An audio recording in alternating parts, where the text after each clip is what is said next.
At 6:47 a.m., I turned my phone back on after 3 days of silence. 132 missed calls lit up the screen like an indictment. No one had called on my 60th birthday. But the moment I froze the bank account, they called nonstop as if I'd committed a crime. That night, my son stood at the door, his voice cold. "Are you really destroying our lives over such a trivial, pathetic dinner?" I looked at him and finally understood. I had never been a father. One small thing before we start, leave me a comment and tell me, have you ever had to set a boundary with someone you love? Yes or no? I'd like to know. I read more of your words than you'd expect, and I'm thankful for everyone. A few details in this story have been shaped for storytelling purposes. The message behind it, that's what I hope stays with you. The phone had been off for 9 hours, and when I turned it on at 6:47 on a Wednesday morning, 132 missed calls lit up the screen like a fire I'd started and walked away from. I stood in the kitchen at 2847 Wheatfield Drive, with the coffee maker gurgling behind me, and scrolled through them one by one. Brennan, 31 calls. Roxanne, 28. Garrison, 47. Lori, 11. Brett Prescott, my son-in-law who'd never once called me on my actual birthday, 8. Christine Brennan's wife, 7. I counted them the way I used to count inventory at the shop, methodical, no emotion, just numbers on a page. Not one voicemail asked if I was okay. Not one text said, "Dad, are you hurt?" or "Dad, did something happen?" Every single message was a variation of the same sentence. The card was declined. Roxanne's came in at 11:47 p.m. Tuesday night. The card was declined at dinner. Fix this. No question mark. No please. Brennan's hit at 9:31 p.m. "Dad, what did you do? Call me back now." The capital letters told me everything about who my eldest son thought he was talking to, not his father, but a malfunctioning ATM. And Garrison, my middle boy, 47, calls between 7 and 4 a.m. the last text at 2:14 reading, "Dad, pick up the phone. This is an emergency." I set the phone face down on the counter and listened to the coffee finish brewing. The kitchen smelled like Folgers and the lemon cleaner I'd used on the counters the night before, and through the window over the sink I could see the first gray light hitting the yard. Peggy's eucalyptus tree moved in a breeze I couldn't feel from inside. When did I stop being their father and start being their emergency fund? I poured the coffee into the blue mug with the chipped handle.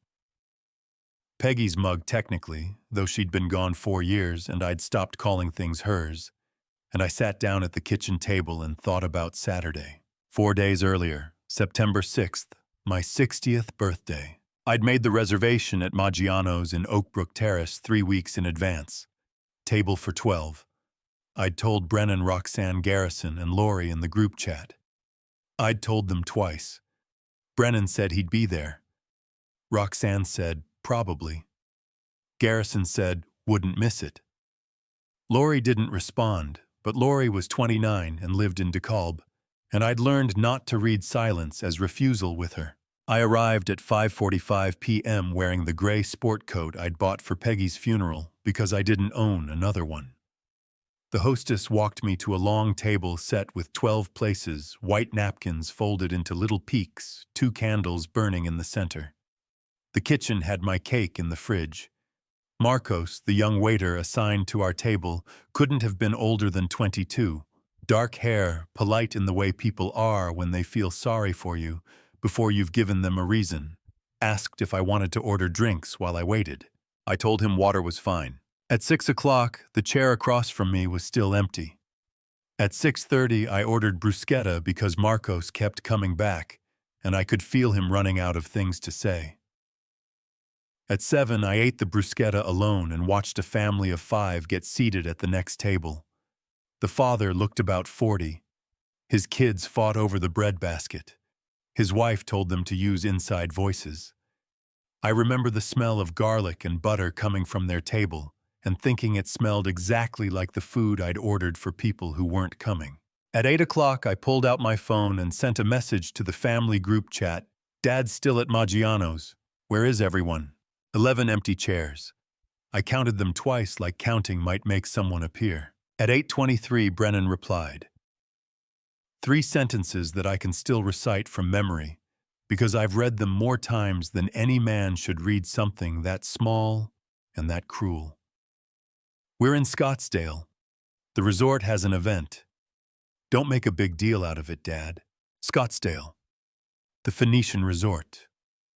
I'd find out later. $650 a night.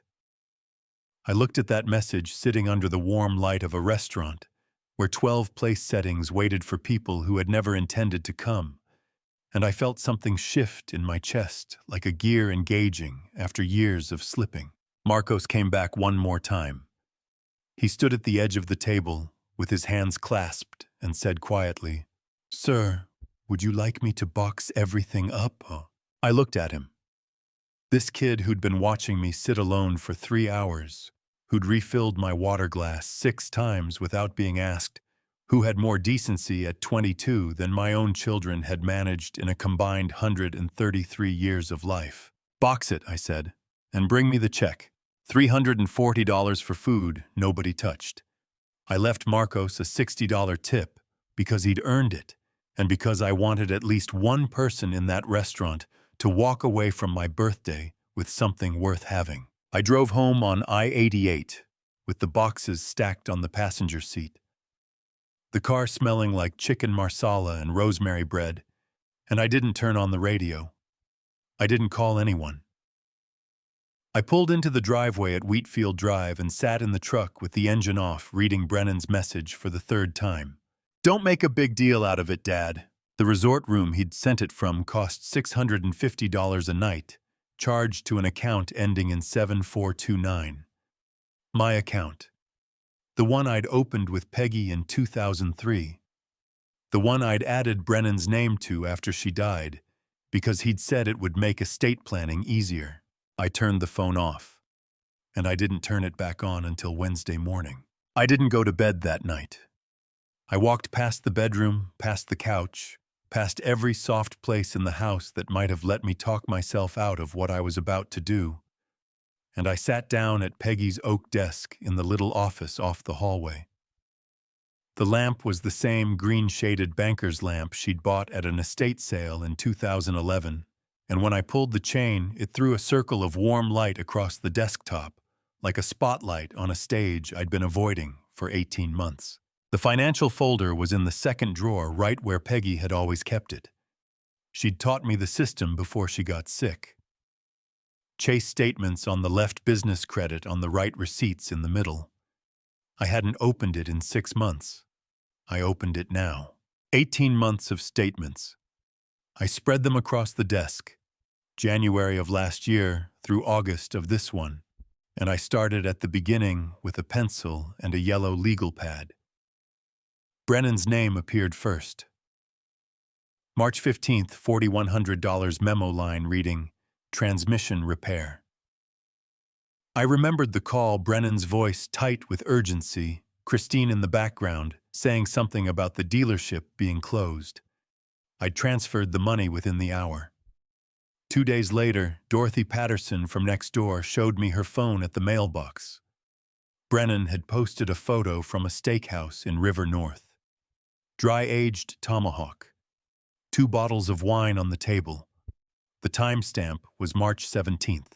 I wrote the number on the legal pad and moved to the next one. Reading those statements was like performing an autopsy on my own family, every line item a wound I'd paid to receive. April.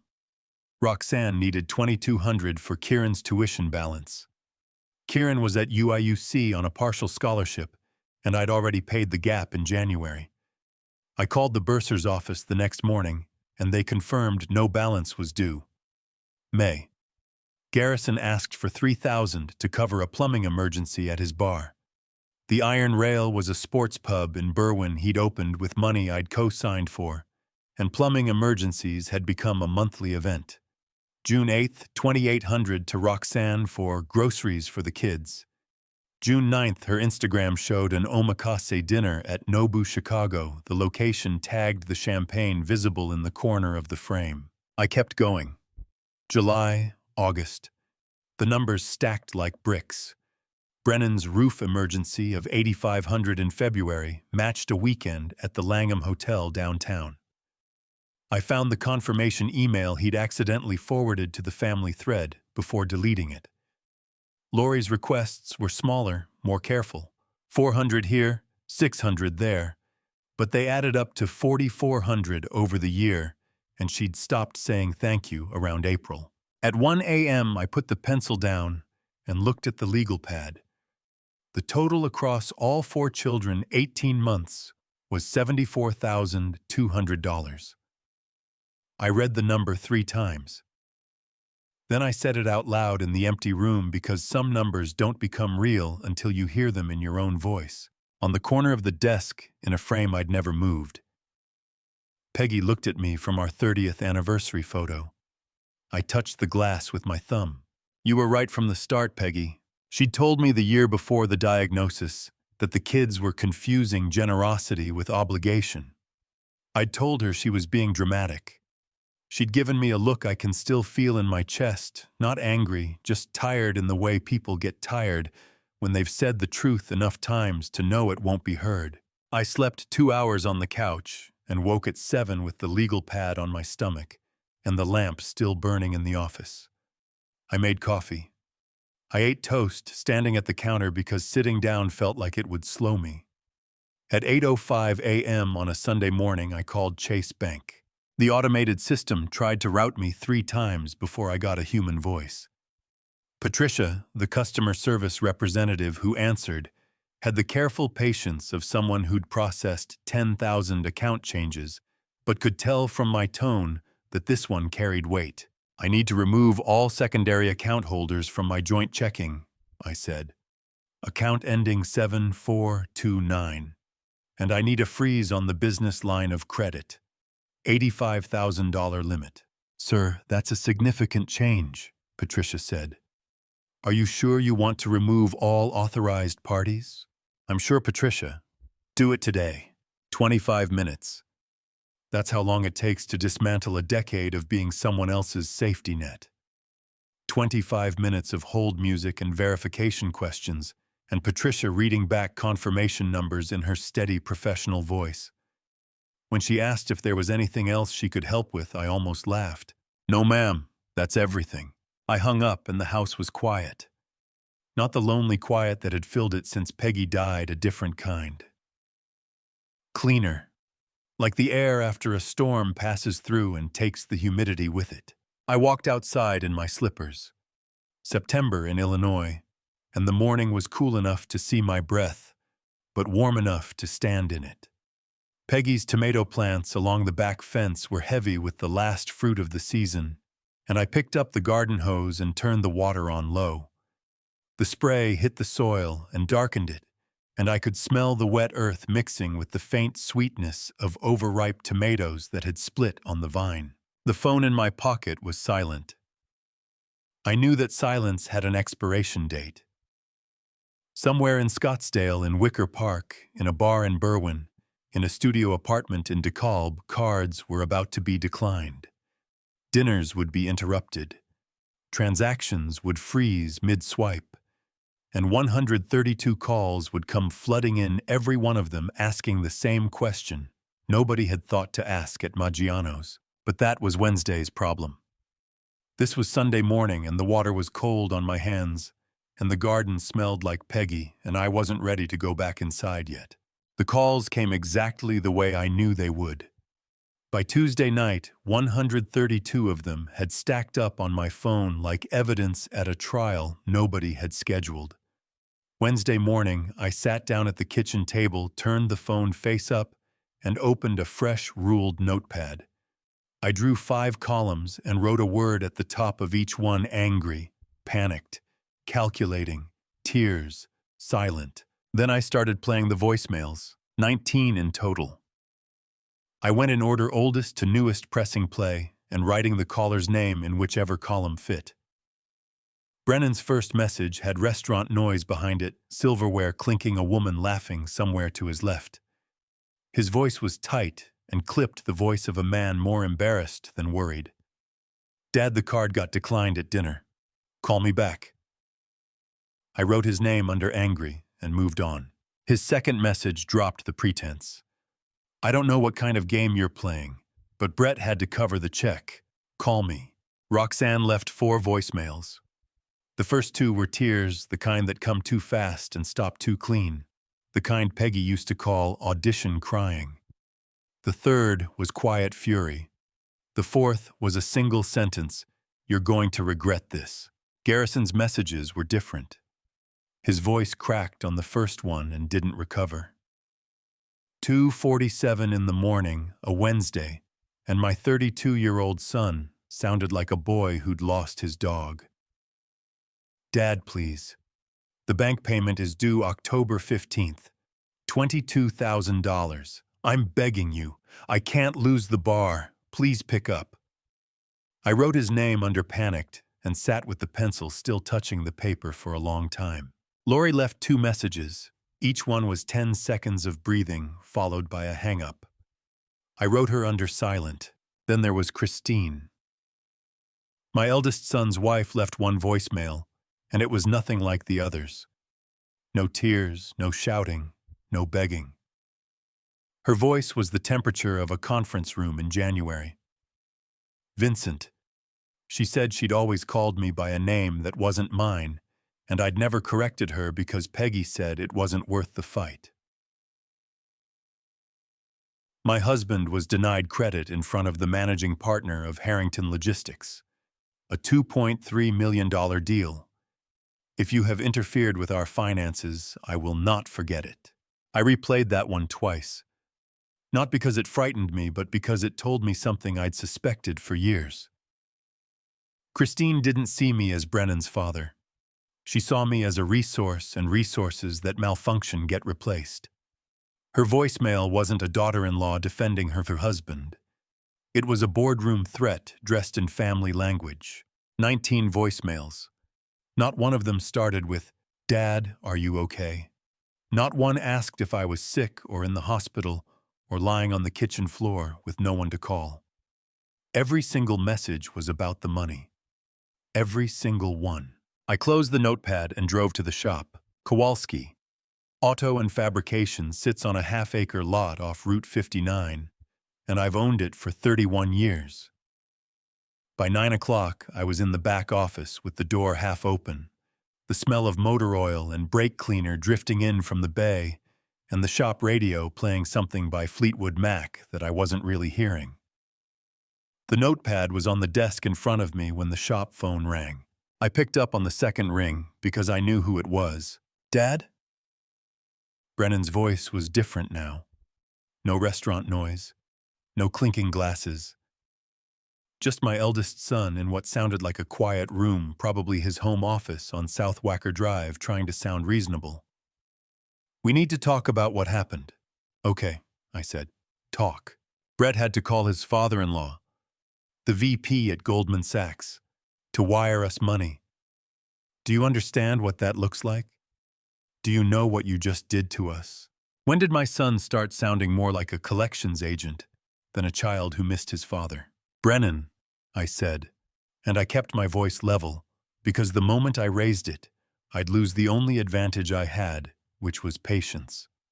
"I'm going to ask you one question, and I want you to think about it before you answer." Silence on the line. "When was the last time you called me just to ask how I was doing?" More silence. I could hear him breathing.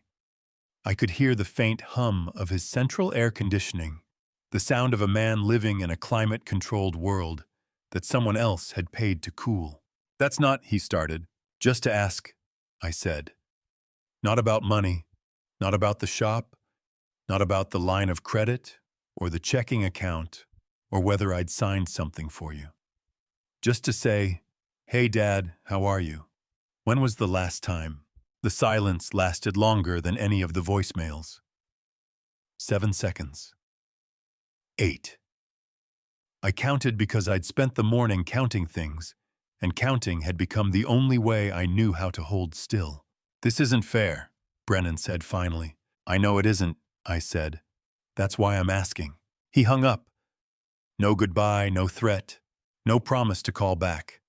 Just the click of a man who'd run out of leverage and didn't know how to operate without it. I set the phone down on the desk and pressed my palms flat against the wood.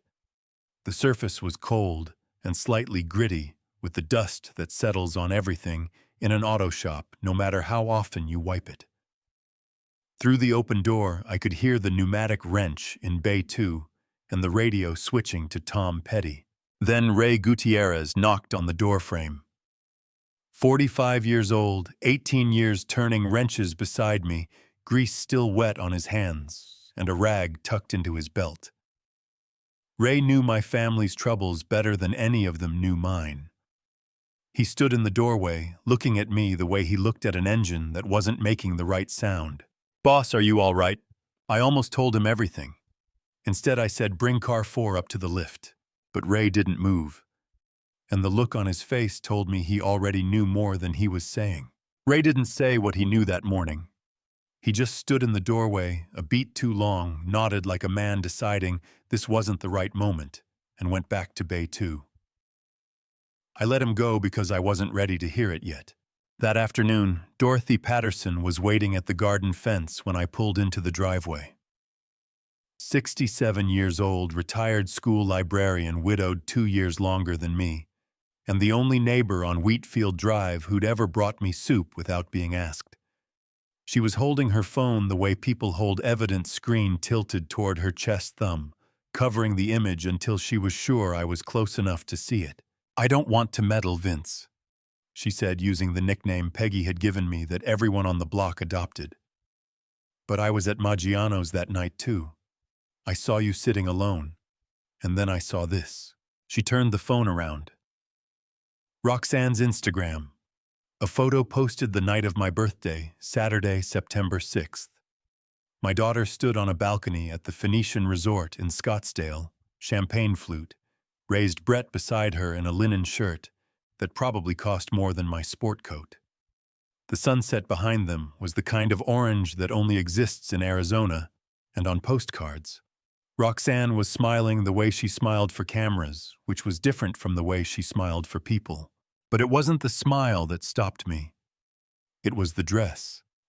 Emerald green off the shoulder, fitted in a way that looked expensive because it was expensive. I knew because I'd paid for it, or rather I'd transferred $3,200 to Roxanne's account the week before for what she called back-to-school clothes for Kieran and some winter things for the kids. The dress wasn't winter things. The dress wasn't for the kids. The dress was on my daughter's back in a resort photo from the night she decided my 60th birthday wasn't worth the drive. $3,200. I said more to myself than to Dorothy. For the grandchildren's clothes. Dorothy didn't say anything. She just reached over the fence and squeezed my wrist, and her hand was warm and papery and steadier than mine. I thanked her and went inside. The house smelled like the coffee I'd left on the warmer too long, burnt and bitter, and I walked past it to Peggy's office. I don't know what I was looking for. Proof, maybe. Or permission. I opened the desk drawer where she'd kept the financial folder and started straightening the papers I'd scattered Saturday night, and that's when I found it. An envelope. Sealed. Peggy's handwriting on the front, shaky the way it got in the last months, addressed to Jerry Ashworth, our attorney. No stamp, no return address. Just his name in blue ink tucked under the drawer liner like she'd hidden it on purpose, knowing I'd find it eventually, but not too soon. An envelope in my dead wife's handwriting, addressed to my lawyer, tucked where she knew I'd eventually look. Peggy didn't leave anything by accident. I held it for a long time. I didn't open it. It was addressed to Jerry, not to me, and even 4 years after her death, I wasn't going to start reading Peggy's mail. I set it on the desk under the lamp and told myself I'd bring it to Jerry on Friday. Then the doorbell rang, 10 o'clock on a Thursday night, and Garrison Kowalski stood on my front porch. 32 years old owner of a failing bar called the Iron Rail in Berwyn, my middle son who'd inherited Peggy's green eyes and none of her discipline. His shirt was wrinkled untucked on one side, and I could smell the bourbon before I opened the storm door. His eyes were red, but not from crying, from the kind of exhaustion that comes from running out of people to call. "Dad," he said, "I need to talk to you." "You're drunk, Garrison." "I'm not that drunk." He was. "The Iron Rail loan is due October 15th. I need $22,000. That's it. 22. And then I'm square." My 32-year-old son stood on my porch smelling like bourbon and blaming me for consequences he'd built with his own hands. "You drove here from Berwyn like this?" I asked. "I took an Uber part of the way." "Part of the way isn't all the way, Garrison." He stepped forward and grabbed the porch railing like he needed it. The wood creaked under his grip. Crickets sang in Dorothy's yard next door, and somewhere down the street, a garage door was closing, and my son looked at me with an expression I'd seen on hundreds of customers at the shop. The face of someone who knew the repair bill was bigger than their savings, but hoped I'd cut them a deal anyway. "Mom would never have done this to us," he said. The words hit me in the sternum. He knew they would. He'd chosen them the way you choose a wrench for maximum torque. "Don't bring your mother into this," I said, and my voice came out quieter than I intended, which was worse than shouting, because it meant he'd gotten close to the bone. "She would have helped. She would have told you to stop drinking and sell the bar." Those are her exact words from 2019. I was in the room. Garrison didn't answer that. He looked at the porch floor, at the welcome mat Peggy had bought at a craft fair in Geneva, and for a moment neither of us spoke. "You're drunk," I said again. "I'm calling you an Uber. Go home. Call me when you're sober." I ordered the car on my phone. 7 minutes. We stood on the porch in silence, the kind that fills with everything neither person is willing to say. And when the headlights turned onto Wheatfield Drive, Garrison walked down the steps without another word. The Uber pulled away, and he looked back through the rear window. Under the porch light, for 1 second, he didn't look like a man who needed money. He looked like a boy who needed his father. But the envelope sitting upstairs on Peggy's desk told me that helping him the old way, the checkbook way, the easy way, was exactly what would destroy him. I went inside and locked the door and didn't sleep until 3. I spent Thursday night staring at the ceiling, thinking about Peggy's envelope and Garrison's face in the Uber window, and by Friday morning I'd decided that the only thing worse than knowing the truth was waiting for it to find me. Ray and I ate lunch in the break room at Kowalski Auto, the way we had every Friday for 18 years, sandwiches from the gas station on Route 59, country radio turned low, the smell of brake dust and coffee mixing in the air that came through the vent from the shop floor. Ray was halfway through a turkey club when he set it down on the wax paper and wiped his hands on his jeans and said, "Boss, I need to tell you something I should have said 3 months ago." I put my sandwich down too. When Ray Gutierrez opened a sentence that way, whatever came next was going to rearrange something. 3 months back," he said. "June. You were out at the Kendall County bid. Garrison came to the shop." He paused. "He was in bad shape, boss. Shaking.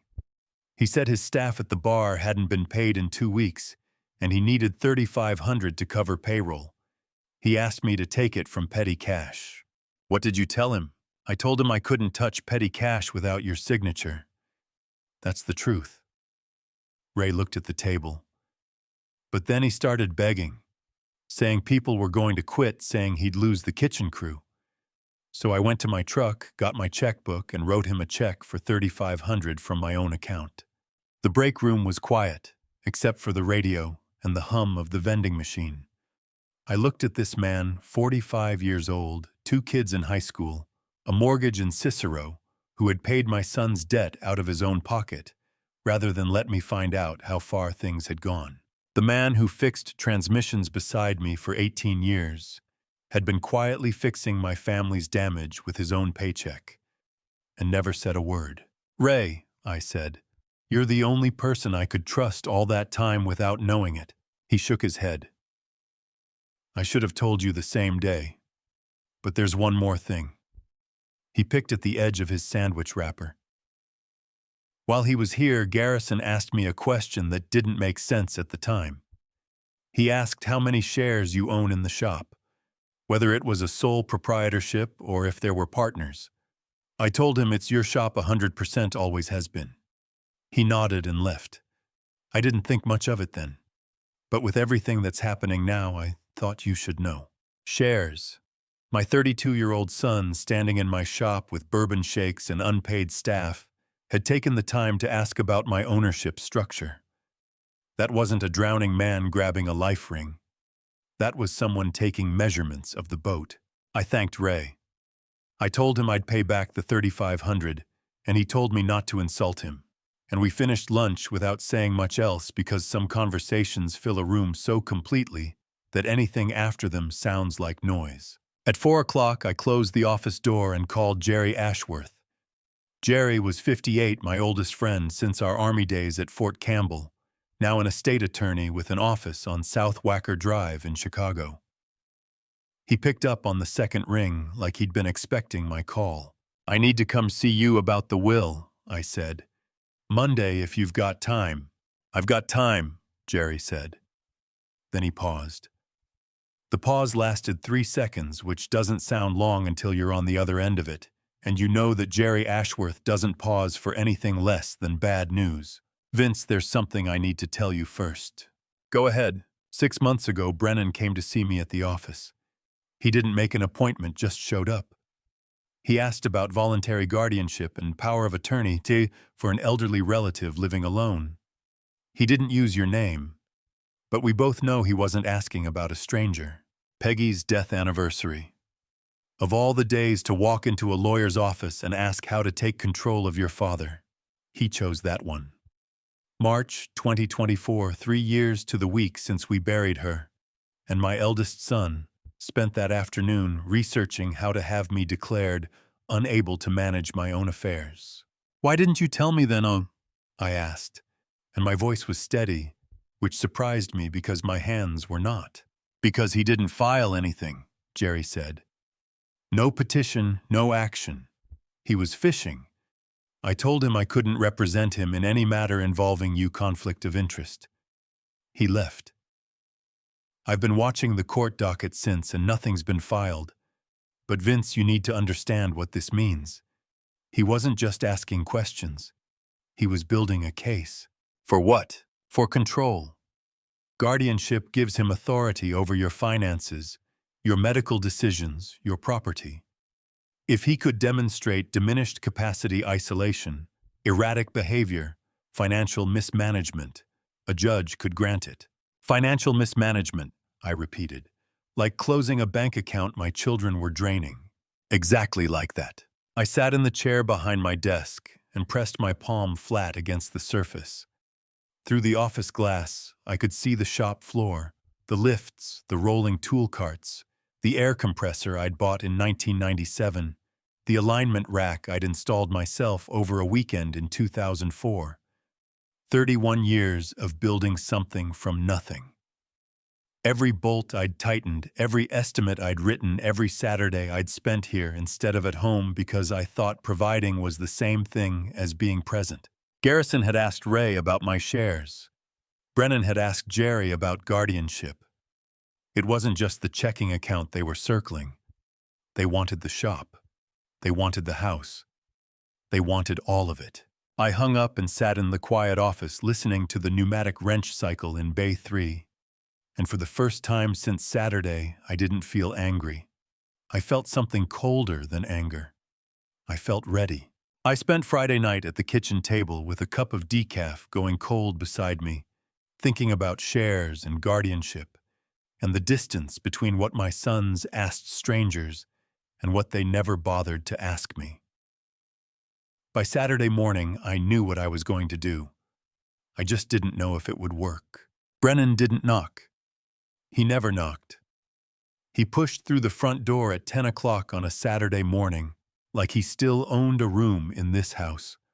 Brennan Kowalski, my 37-year-old eldest regional sales director at Harrington Logistics in Chicago, wearing a navy suit with no tie and shoes that clicked on the hardwood like he was walking into a conference room instead of his father's kitchen. He was tall, like Peggy, sharp-jawed like me, and he carried himself the way men carry themselves when they've spent their whole career convincing people they belong in rooms they weren't invited to. "Dad," he said, "we need to have a serious conversation." "Coffee?" I asked. "I don't want coffee. I want to talk about what you've done." He pulled out a chair and sat down hard enough to make the legs scrape the floor. "Do you have any idea what happened this week? The Harrington deal, $2.3 million in managed logistics. I had the managing partner at the table and Brett's card got declined in front of him, in front of his wife. Do you understand what that costs me?" "I understand what it costs you," I said. "I'm less clear on what it cost me." "What does that mean?" I opened the kitchen drawer beside the stove. Inside, next to the rubber bands and the spare batteries, I'd placed a blank sheet of white paper and a ballpoint pen. I took both out, set them on the table between us, and slid them across to Brennan. He looked at the paper. He looked at me. "Write down the last date you called me just to ask how I was doing," I said. "No money, no favor, no business, just to check in. Month and year is fine." Brennan picked up the pen. He held it over the paper the way you hold a tool when you're not sure what it's for. 5 seconds. 10. The pen didn't move. The refrigerator hummed behind me and sunlight came through the window over the sink and landed on the table between us, illuminating the blank page like a document waiting for a signature that wasn't coming. A blank sheet of paper. That's all it took to prove my eldest son couldn't remember a single time he'd reached out to me for free. "This isn't fair," Brennan said. It was the second time he'd said that to me in a week. "You're right. It's not fair, but the paper's still empty." He put the pen down. Not a slam, not a toss. He placed it carefully beside the paper, like a man conceding a point in a negotiation he hadn't expected to lose. The kitchen smelled like the coffee I'd made an hour ago, and the faint trace of lemon cleaner on the countertops, and through the window I could hear a lawnmower starting up 2 houses over. Normal Saturday sounds. Nothing about this Saturday was normal. "I've been busy," Brennan said quietly. "You've been busy for 3 years, Brennan. Since before your mother died, you've been busy. Every call is about money or the business or something you need signed. Every visit comes with an ask attached. I stopped counting because counting made it worse." He leaned back in the chair and crossed his arms, but the posture wasn't aggressive anymore. It was protective. He looked less like the sales director who closed million-dollar deals and more like the confused 12-year-old who used to sit at this same table doing homework while Peggy made dinner 3 feet away. "What do you want from us, Dad?" he asked. And for the first time that morning, his voice didn't have an edge. It had a crack. "I want my son," I said. "Not the person sitting here. Not the man who walks in without knocking and talks about deals and cards and what things cost. I want the boy who used to help me change the oil on the truck on Saturday mornings because he liked the way the wrench felt in his hand. I want the kid who called me from college his first week just to tell me the dining hall had bad meatloaf. I want my son Brennan, the real one. I haven't seen him in years." The lawnmower outside cut off, and the silence that followed was the kind that pushes against your chest. Brennan looked at the table, at the blank paper, at his own hands which were clasped together so tightly his knuckles had gone white. "I don't know who that is anymore," he said. It was the most honest thing he'd said to me since Peggy's funeral, and it landed in the kitchen like a stone dropped into still water. I didn't respond, because there was nothing to say to a man who'd just admitted he'd lost himself, and any words I offered would have sounded like a lecture when what he needed was time. He stood up. He pushed the chair in carefully without scraping it this time. He walked to the front door and stopped with his hand on the knob. I thought he might turn around. He didn't. "I'll call you," he said. I know, I said. I didn't ask when. Brennan closed the front door quietly. No slam, which was somehow worse because a slam means anger, and anger means you still care enough to make noise. A quiet close means something I wasn't ready to name. I sat alone at the kitchen table and looked at the blank sheet of paper. Then I picked it up, folded it once, and carried it down the hall to Peggy's office. I opened the desk drawer and placed it beside the sealed envelope addressed to Jerry Ashworth. 2 pieces of paper in a dead woman's desk. 1 empty one still unread. Both telling me the same story about a family that had forgotten how to love each other without a price tag attached. I left the 2 pieces of paper in Peggy's desk and closed the drawer.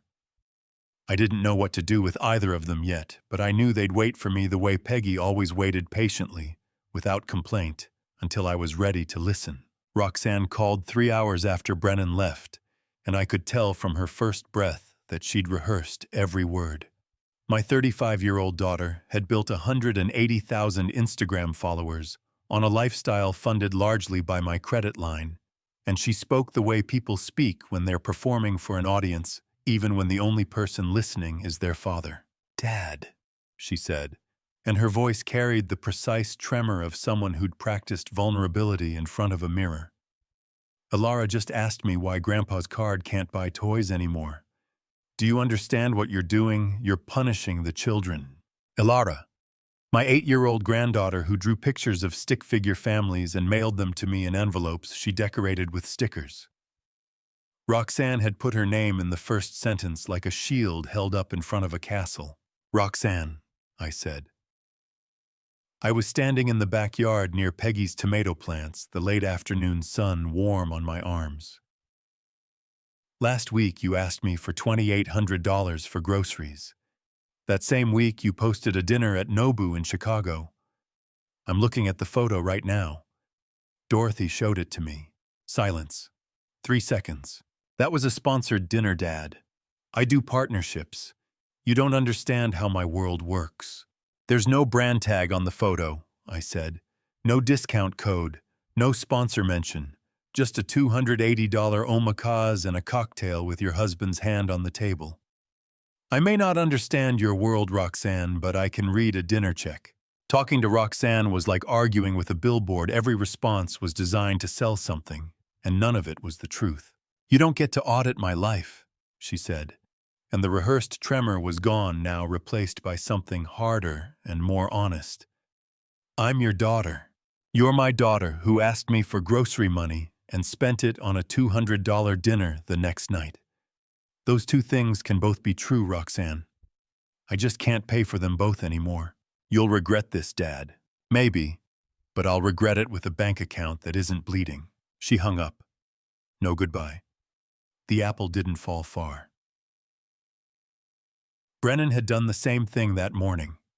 I stood in the garden listening to the dial tone, and then the silence after it, and I thought about Ilara drawing stick figures at a kitchen table in Scottsdale, and I wondered how long it would be before Roxanne taught her that love was a currency too. Sunday came and went. I went to the shop in the morning, came home in the afternoon, heated up leftover chicken marsala from the Maggiano's boxes that were still in the fridge. The food tasted like a memory I wanted to throw away, but couldn't yet. At 6 o'clock, the doorbell rang. Lori Kowalski stood on the porch. My youngest at 29, an HR coordinator in Oak Brook, who rarely visited and never came alone. She was wearing jeans and a sweater that was too big for her, and her hair was pulled back in the kind of ponytail that meant she'd left in a hurry. Behind her, parked at the curb, a gray Honda sat running with someone in the driver's seat, her boyfriend Holden, I assumed, though I'd only met him once. "Dad," she said, "I just wanted to say I'm sorry about the party." She was the first of my 4 children to apologize, and for 30 seconds I let myself believe it was the beginning of something honest. "Come in," I said. She sat on the edge of the couch like someone visiting a house she wasn't sure she was welcome in. I made her tea, chamomile, the kind Peggy used to keep in the cabinet above the stove. Lori wrapped both hands around the mug, and looked at the living room the way you look at a place you haven't seen in a long time, noticing what's changed and what hasn't. I should have come to Maggiano's, she said. I knew about it. I just didn't. I don't have a good reason. You don't need a reason, Lori. You just needed to show up. She nodded. We talked for 20 minutes, careful talk, the kind where both people are circling something they haven't named yet.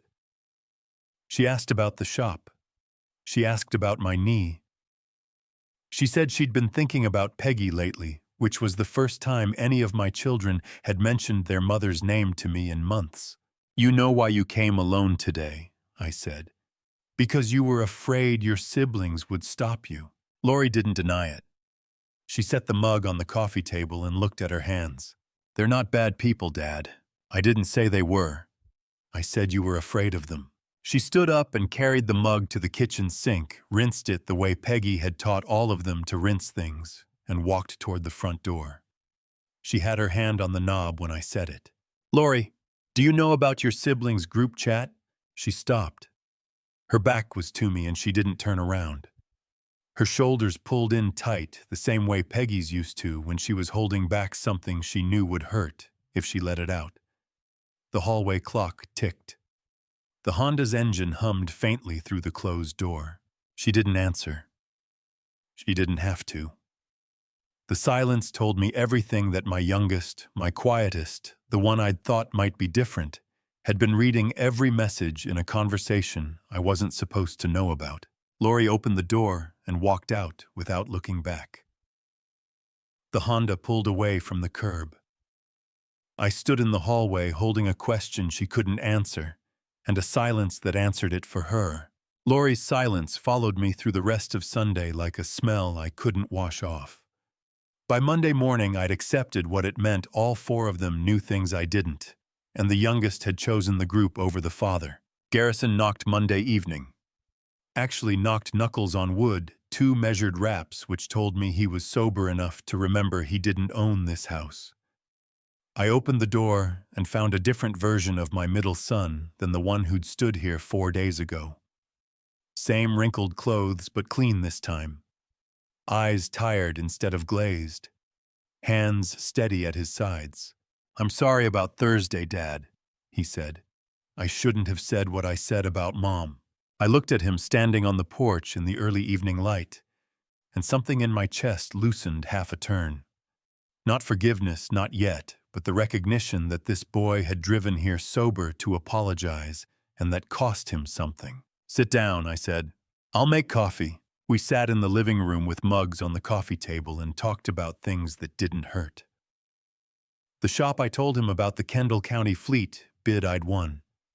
The garden Peggy's tomatoes were still producing, and I didn't know what to do with all of them.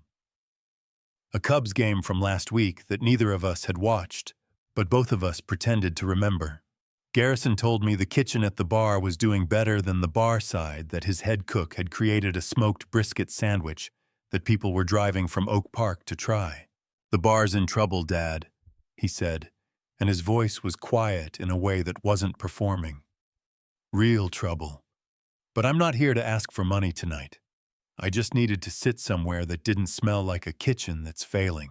For 20 minutes, my son and I talked like human beings. No invoices, no emergencies, no lies. And I almost forgot why I'd been sleeping with my phone turned off. Around 7:45, Garrison excused himself to use the bathroom. He left his phone on the coffee table the way young people do, face up, screen dark, resting on the wood next to his coffee mug. I wasn't looking at it. I was looking at the window, at the last orange light fading over Dorothy's roofline, thinking about how a simple conversation with your own child shouldn't feel like a rare event. Then the phone vibrated. Once. Twice. 3 times in quick succession, the screen lighting up with each buzz, and the group chat notification glowed on the lock screen in letters bright enough to read from where I sat. The chat name was 2 words, No Dad Zone. The preview message was from Roxanne. Is Garrison there? Don't reveal anything. 3 words on a lock screen. No Dad Zone. They'd named it. They'd actually given a name to the place where they coordinated how to manage me, how to extract from me, how to keep me outside the circle of my own family. This wasn't four children making individual bad choices. This was organized. It had a title. I didn't touch the phone. I didn't pick it up, didn't scroll, didn't screenshot.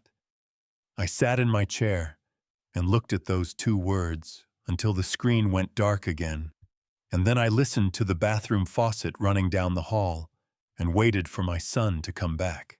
Garrison returned and picked up his phone without checking.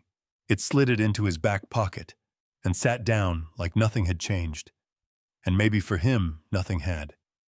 He didn't know I'd seen it. He finished his coffee and told me he was going to look into selling the bar's liquor license separately from the lease, and I nodded and said that sounded smart, and my voice came out normal because I'd spent 60 years learning how to keep my face still when the ground was moving.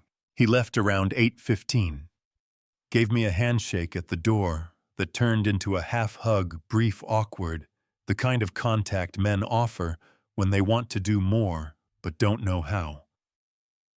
I watched his taillights disappear down Wheatfield Drive, and then I closed the door and locked it. The house was quiet. I sat back down in the living room and opened the ruled notepad that had been sitting on the side table since Wednesday.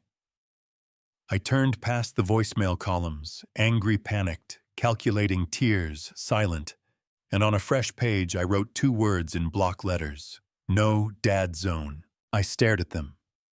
The handwriting was mine, but the words were theirs, and seeing them in my own letters, on my own paper, in my own house made them real in a way the glowing screen hadn't. My 4 children, the ones I'd built this house for, funded college for co-signed loans, for stayed awake worrying about, for 3 decades, had created a private space specifically designed to exclude me. And they'd named it like a clubhouse. Like a joke. I set the notepad down and looked across the room at Peggy's photo on the bookshelf. The anniversary frame, her laughing at something I'd said, the lake behind her catching the last of the sun. "Are they afraid of me?" I said to her, "or ashamed of themselves?"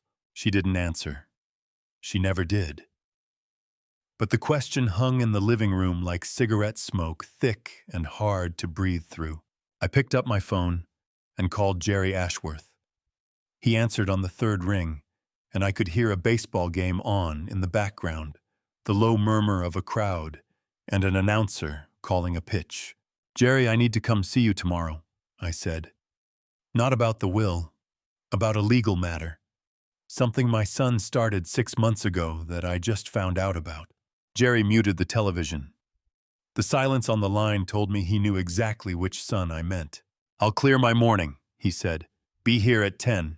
Jerry cleared his morning the way he said he would. I drove into the city Tuesday with Peggy's envelope on the passenger seat and the notepad in my jacket pocket, 2 words written in block letters on the last page like a password to a door I hadn't opened yet. Jerry Ashworth's office on the 17th floor of 200 South Wacker looked out over the Chicago River, and I'd sat in that leather chair 100 times over 30 years. For the will for the shop's LLC filing for Peggy's estate, but never once feeling like my own son was the opposing counsel. Jerry closed the door and sat across from me with a manila folder on his desk. He was wearing the reading glasses Peggy had helped him pick out at Costco the year before she died, and seeing them on his face made the room feel smaller. "Tell me everything," I said. He opened the folder. March 14th of this year. Brennan walked in without an appointment. My assistant tried to schedule him for the following week, but he said it couldn't wait. Jerry looked at me over the glasses. He sat where you're sitting now. He asked me what it would take to declare an elderly parent unable to manage his own affairs. He used the words voluntary guardianship and durable power of attorney. He said the parent was living alone, making erratic financial decisions, and showing signs of cognitive decline. March 14th, I said. That was the anniversary of Peggy's death. "I know," Jerry said. "That's why I remember every word. My son visited a lawyer to take control of my life, and he chose the day his mother died to do it." I sat with that for a long time. The river moved below the window, gray-green and slow barges pushing south toward the lock. The office smelled like leather and the faint sweetness of the mints Jerry kept in a bowl on the credenza.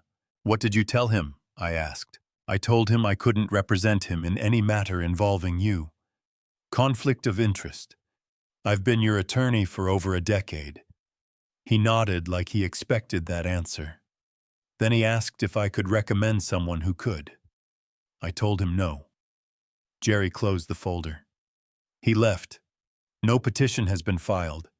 I've been checking the docket monthly since March.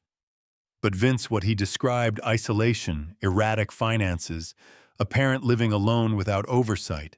If he finds a judge sympathetic to that narrative, the bar for emergency guardianship in Illinois is lower than most people think. "Closing my own bank account," I said. "That's what he'd call erratic. That's exactly what he'd call it." We spent the next hour working. Jerry would begin drafting a new will, removing Brennan as executor, restructuring the distribution, and creating a separate, irrevocable trust for Alara that none of the adults could touch. I told him about the group chat, about the pattern of fabricated emergencies, about the total I'd counted on the legal pad. Jerry wrote it all down in the same precise handwriting he'd had since we were both 20-year-olds at Fort Campbell, learning how to clean rifles faster than the man next to us. Before I left, I set the envelope on his desk. "This was in Peggy's drawer," I said. "Addressed to you. I haven't opened it because it's not mine to open."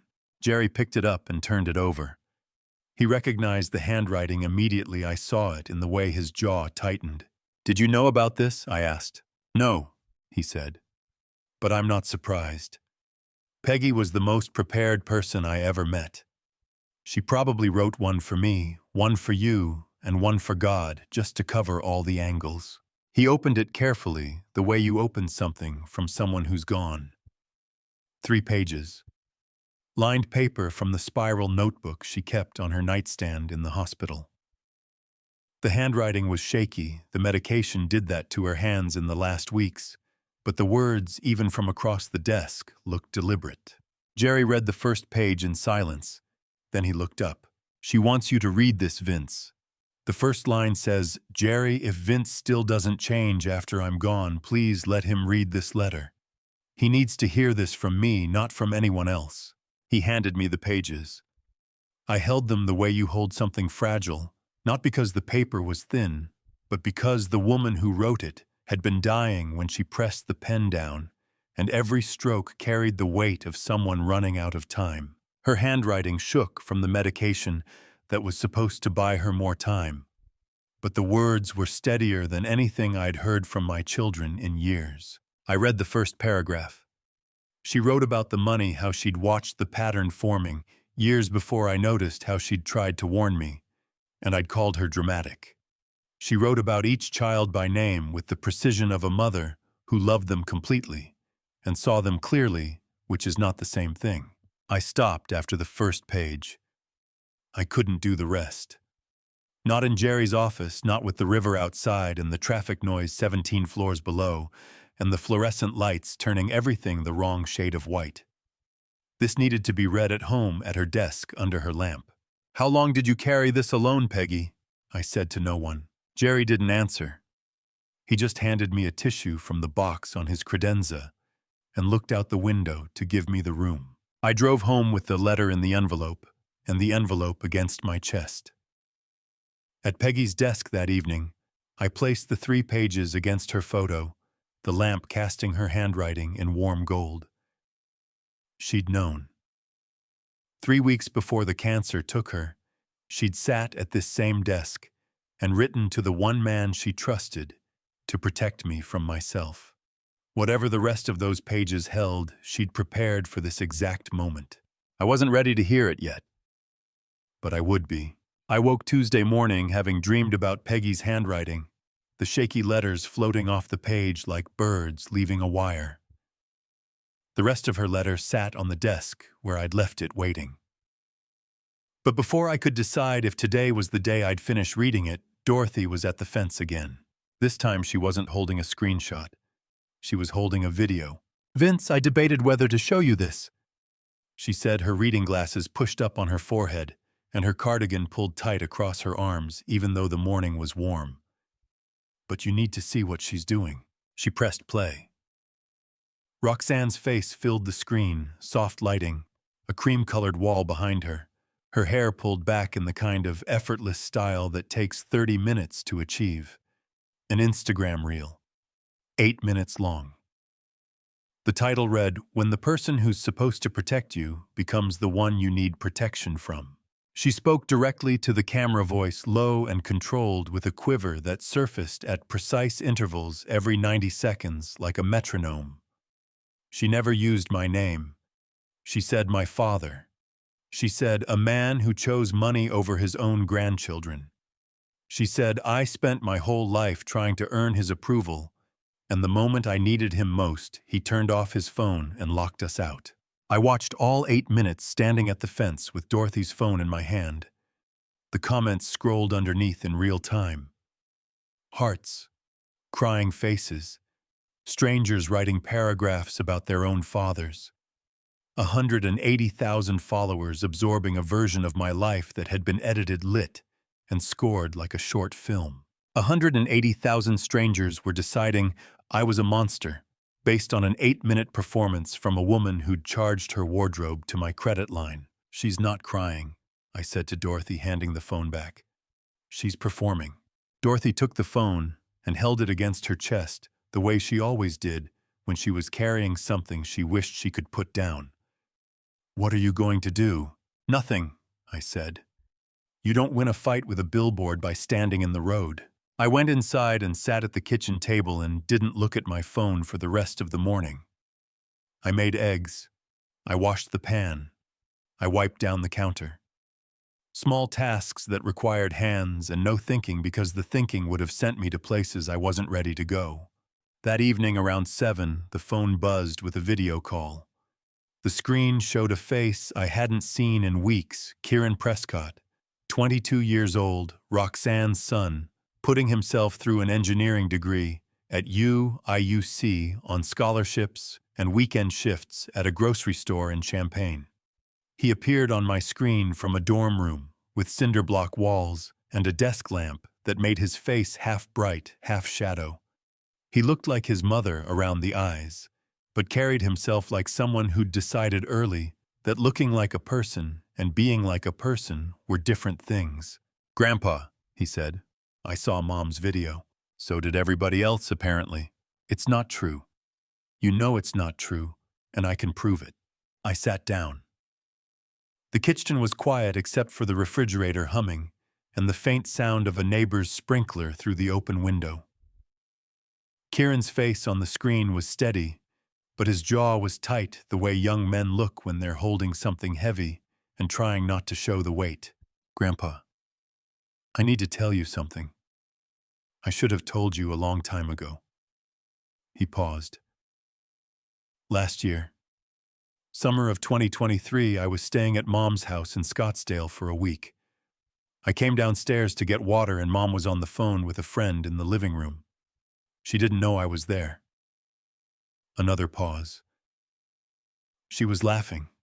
She said Dad feels so guilty about Mom dying that he can't say no to anything.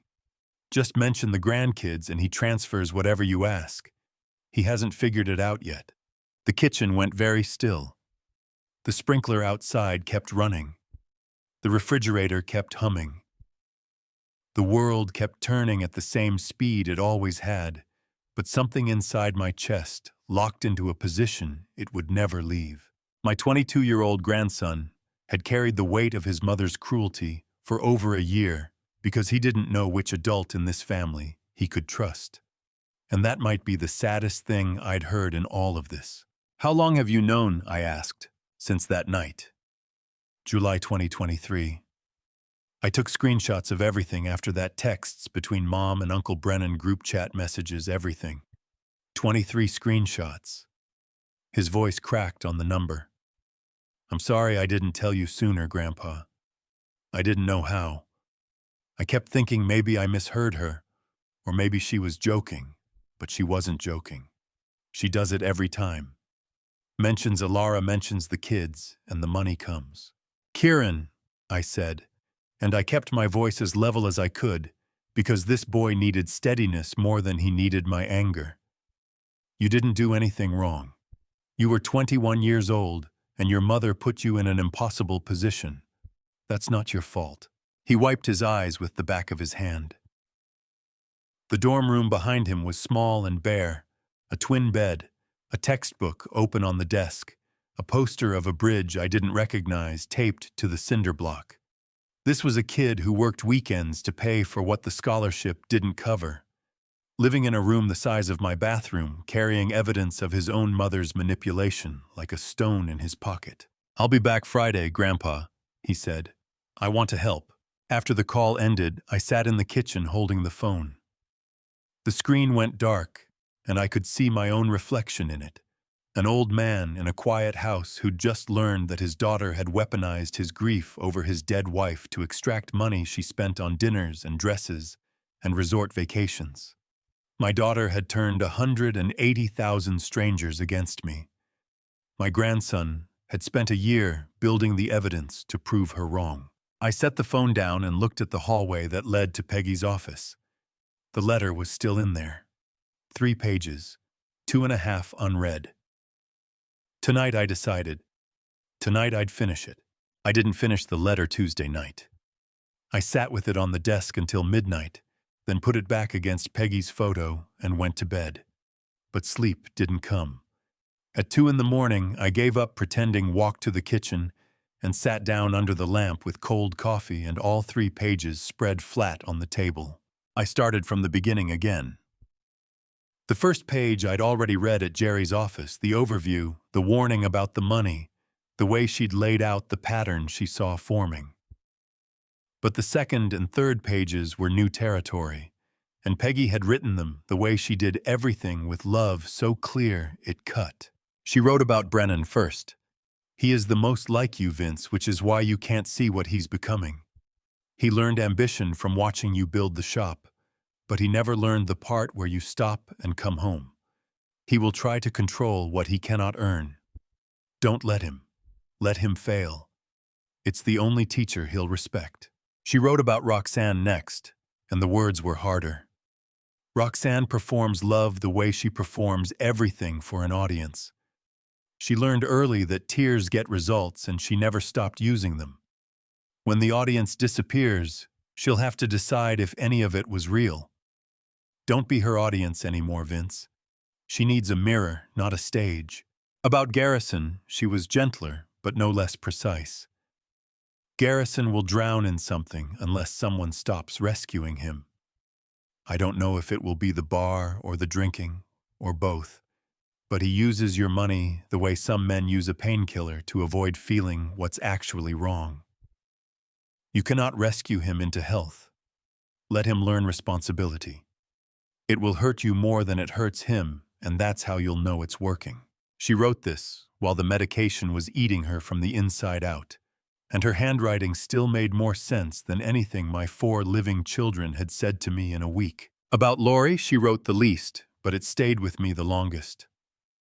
Lori is the quiet one, and quiet children get overlooked in loud families. She will stay silent until silence becomes complicity. She's not cruel, Vince. She's afraid. She needs courage, and she won't find it in the group. She'll find it alone, or she won't find it at all. I set the second page down and picked up the third. The handwriting was worse here, the letters slanting more, the pen pressure lighter, as though her hand was tiring or the medication had kicked in harder. But the words were the clearest of all. "I know you'll read this after I'm gone because Jerry will hold it until the right moment, and Jerry always knows the right moment. I know you'll be sitting somewhere in our house, probably at the kitchen table because that's where you think best, and I know you'll be angry and hurt and wondering where you went wrong." She was right about the table. She was right about the anger. She'd been right about everything. You went wrong in the same place every good father goes wrong. You confused providing with protecting. You gave them money when they needed consequences. You gave them comfort when they needed truth. You did it because you love them, and I love you for that. But love without boundaries isn't love. It's surrender. And you don't surrender Vincent Kowalski. You never have. Peggy had been dead for 3 years, and she was still the only person in this family who told me the truth without wanting something in return. The last paragraph was short. 5 lines. The handwriting steadied as though she'd gripped the pen tighter for the ending, determined to finish strong. Stop saving them. Stop catching them before they fall. Stop writing checks that postpone the lessons they need to learn. You are not their bank. You are not their safety net. You are their father, and a father's job is not to prevent pain. It's to be there when pain teaches them something they couldn't learn any other way. I love you, Vincent. Now let them be strong. I put the pages down on the kitchen table and pressed both palms flat against the wood. The house was silent in the way houses are at 3 in the morning. No traffic outside, no refrigerator cycle, no wind against the windows. Just the settling sounds of a structure built in 1987 and the heartbeat in my own ears. I cried. Not the way I'd cried at her funeral, which was public and controlled and involved a handkerchief and a straight back in the front pew. This was the other kind, the kind that comes at 3 in the morning when nobody is watching, and you finally let the thing you've been carrying hit the floor. My shoulders shook, and my hands pressed harder against the table, and I made sounds I hadn't made since the night she died alone in this same kitchen, with the phone still warm from the hospital's call. She'd known. 3 weeks before the cancer finished. What it started, Peggy had sat at her desk, maybe in the middle of the night, like me, maybe with her own cold coffee, and written a letter to protect me from the one thing she couldn't fight from a hospital bed, my own generosity. She'd profiled each child with a mother's love and an analyst's precision. She'd predicted the pattern. She'd given me permission to do what I would never have done on my own.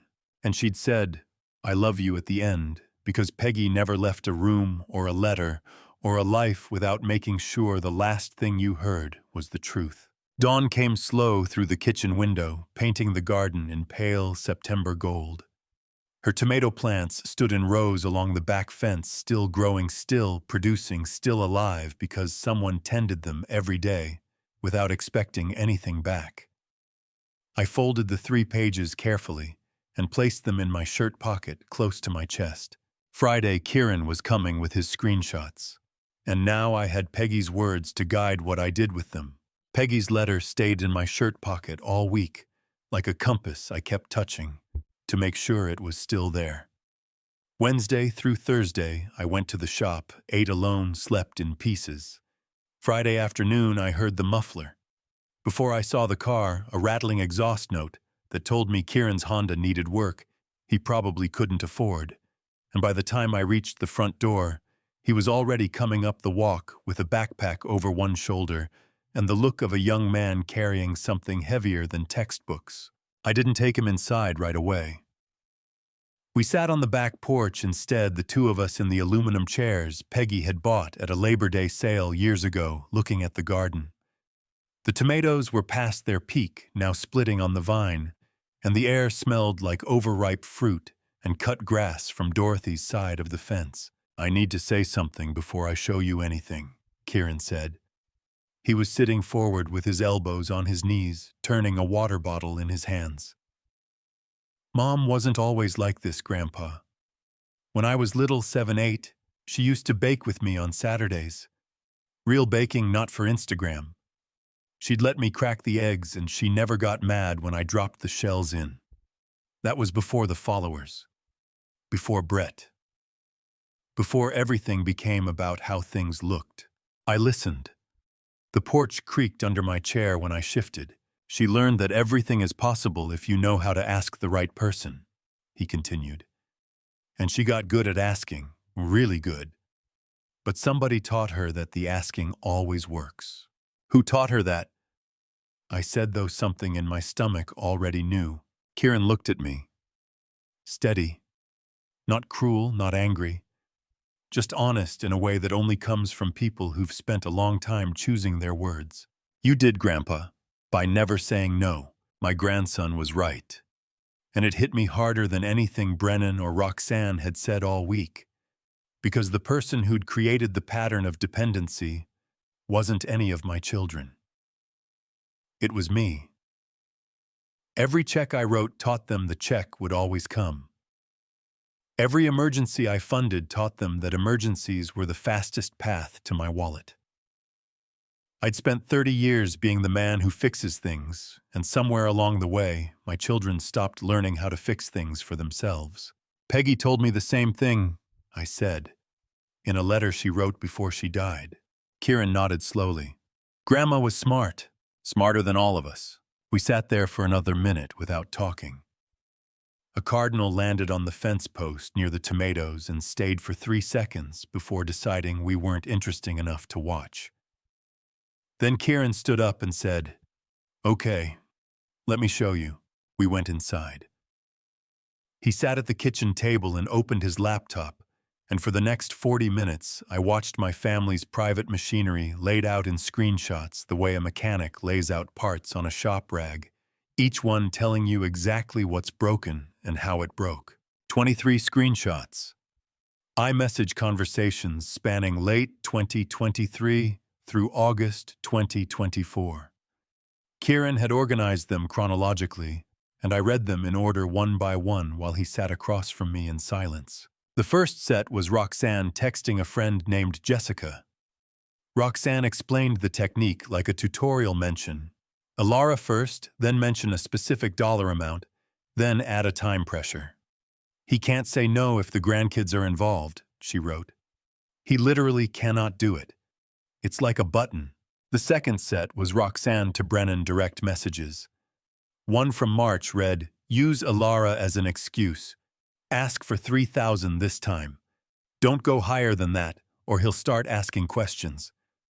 Brennan's reply, already on it, told him the transmission blew.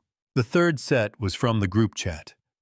I recognized the name at the top of the screen, No Dad Zone, and seeing it in text form was different from seeing it flash on Garrison's lock screen. In text form, it looked permanent. It looked like policy. One message from Roxanne dated August 2024 read, "Dad's good for another 5,000 if we time it right after his birthday.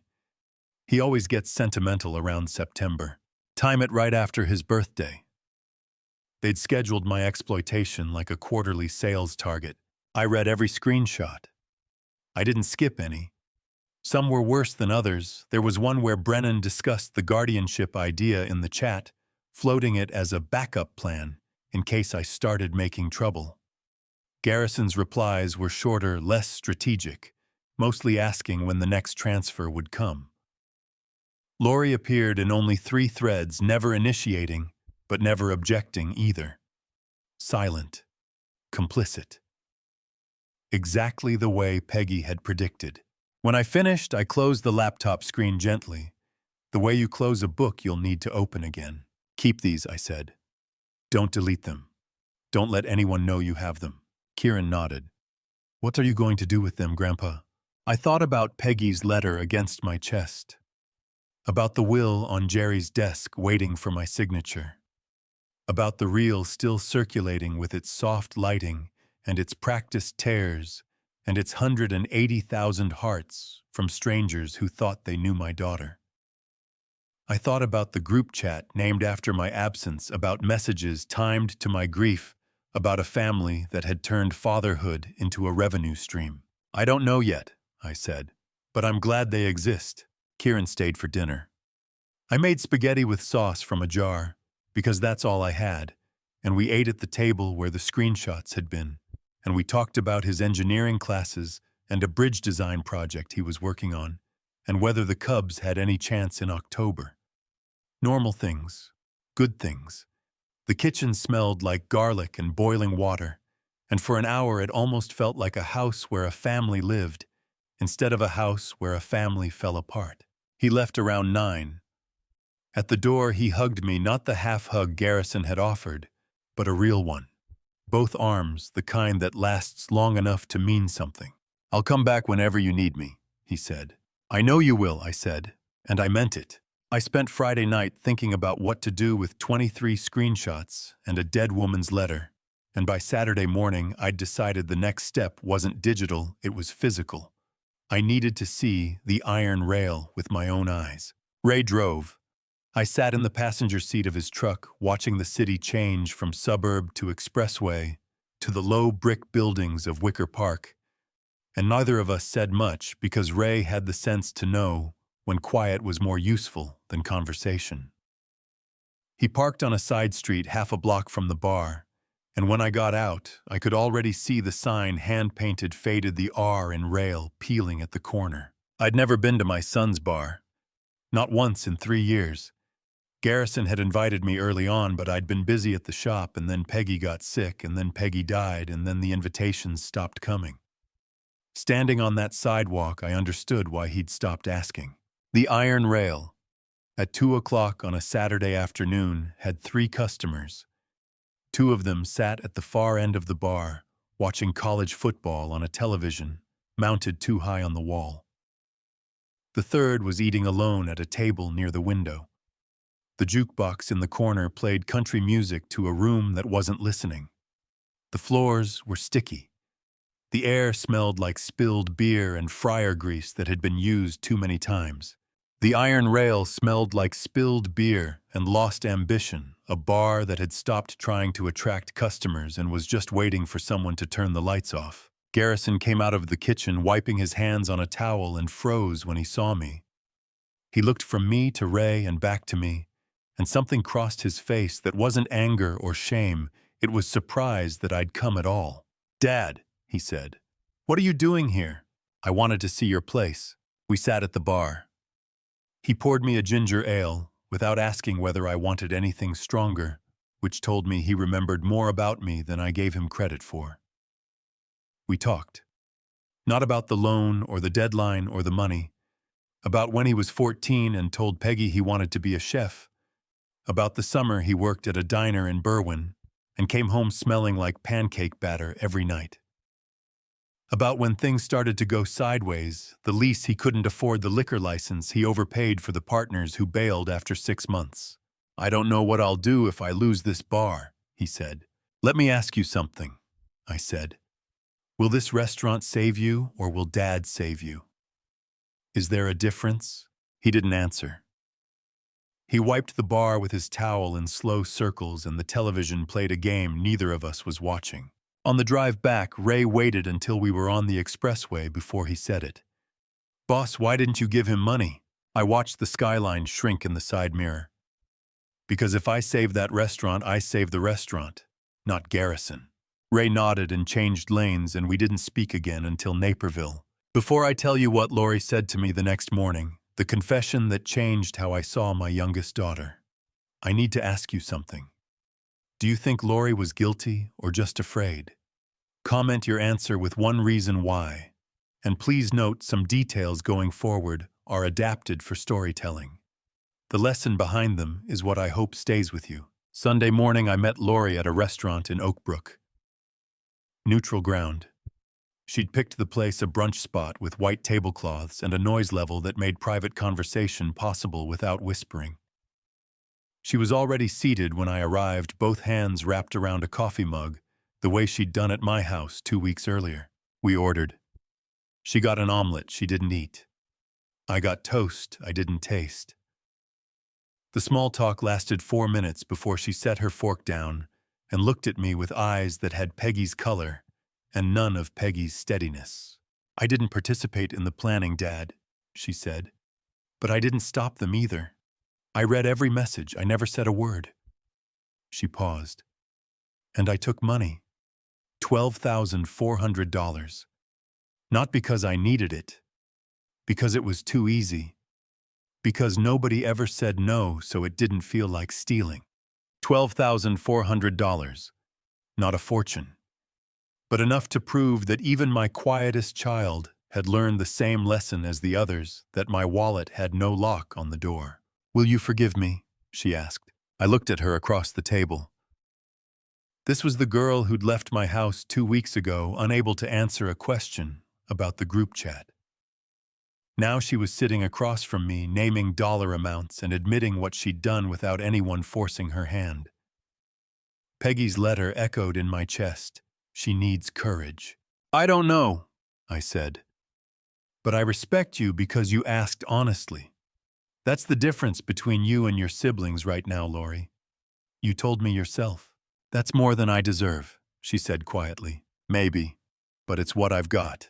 Lori left the restaurant, and I sat with my cold coffee thinking about Peggy's words and the way each child was landing exactly where she'd predicted Brennan controlling Roxanne performing Garrison drowning. Lori finding courage one painful sentence at a time. I paid the check and walked to the parking lot. Halfway to the truck, my phone buzzed with a text from Jerry. 6 words that turned the morning's fragile peace into something urgent. Brennan hired outside counsel. He's filing to contest the will. We need to move fast, Vince. I sat in the driver's seat and read it twice. My eldest son wasn't just fighting me for money anymore. He was fighting me in court. Jerry's text sat on my phone screen all Sunday night, like a warrant I couldn't put down. By Monday morning, I was at the shop before the lights were on, waiting for the call I knew was coming. My eldest son had done a lot of things I never expected, but hiring a lawyer to prove I was too old to make my own decisions, that was a line I didn't think even Brennan would cross. Jerry called at 9:15. I took it in the back office with the door shut and the shop radio turned off. He's retained outside counsel, Jerry said. A man named Hargrove out of Schaumburg, estate litigation specialist. Not cheap billable rate suggests someone's funding this, probably Christine's family money. Jerry paused to let that land. The argument is undue influence. He's claiming Kieran manipulated you into changing the will to exclude your own children.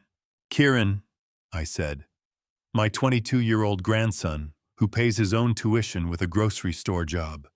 That's the mastermind. Logic doesn't matter in a filing, Vince. What matters is that if Brennan petitions before we finalize the new will, a judge could freeze everything, the estate, the trust, even amendments in progress. Months of limbo. We need to sign Wednesday. I've already got 2 witnesses lined up from my office. My son hired a lawyer named Hargrove to argue that I'm too feeble to know my own mind.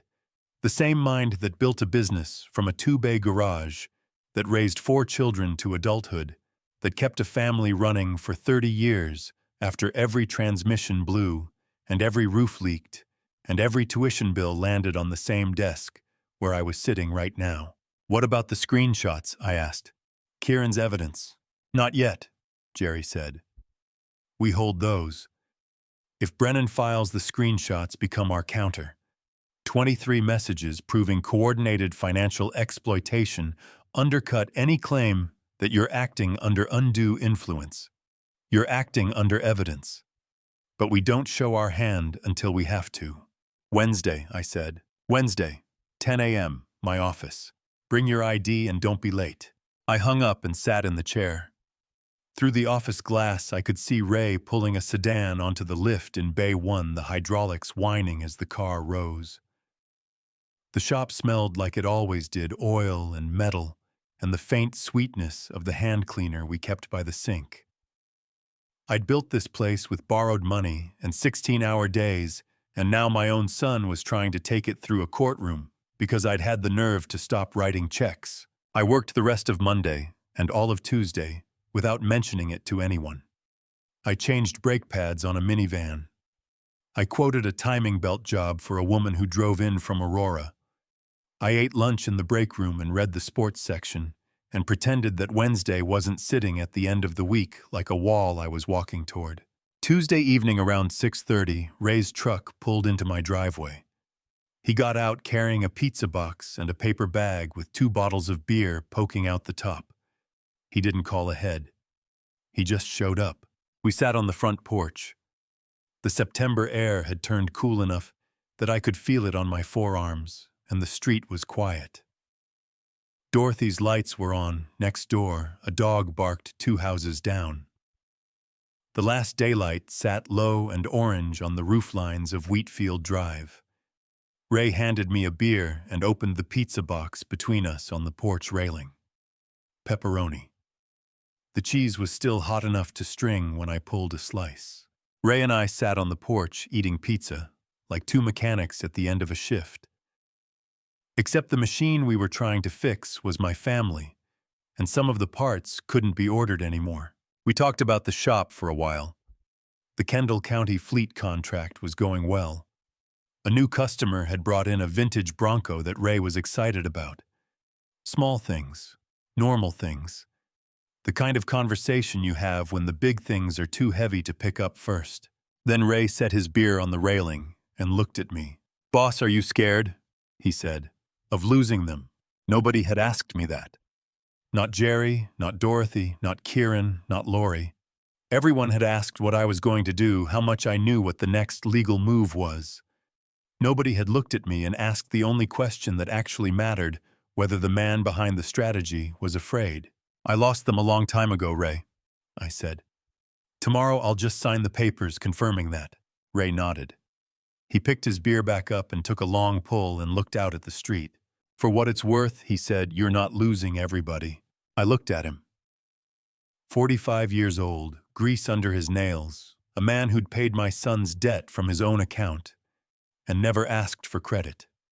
Ray Gutierrez wasn't family by blood, but he was family by choice, and in that moment on the porch with the pizza getting cold and the streetlights clicking on, I understood that the second kind might be the only kind that holds. We finished eating.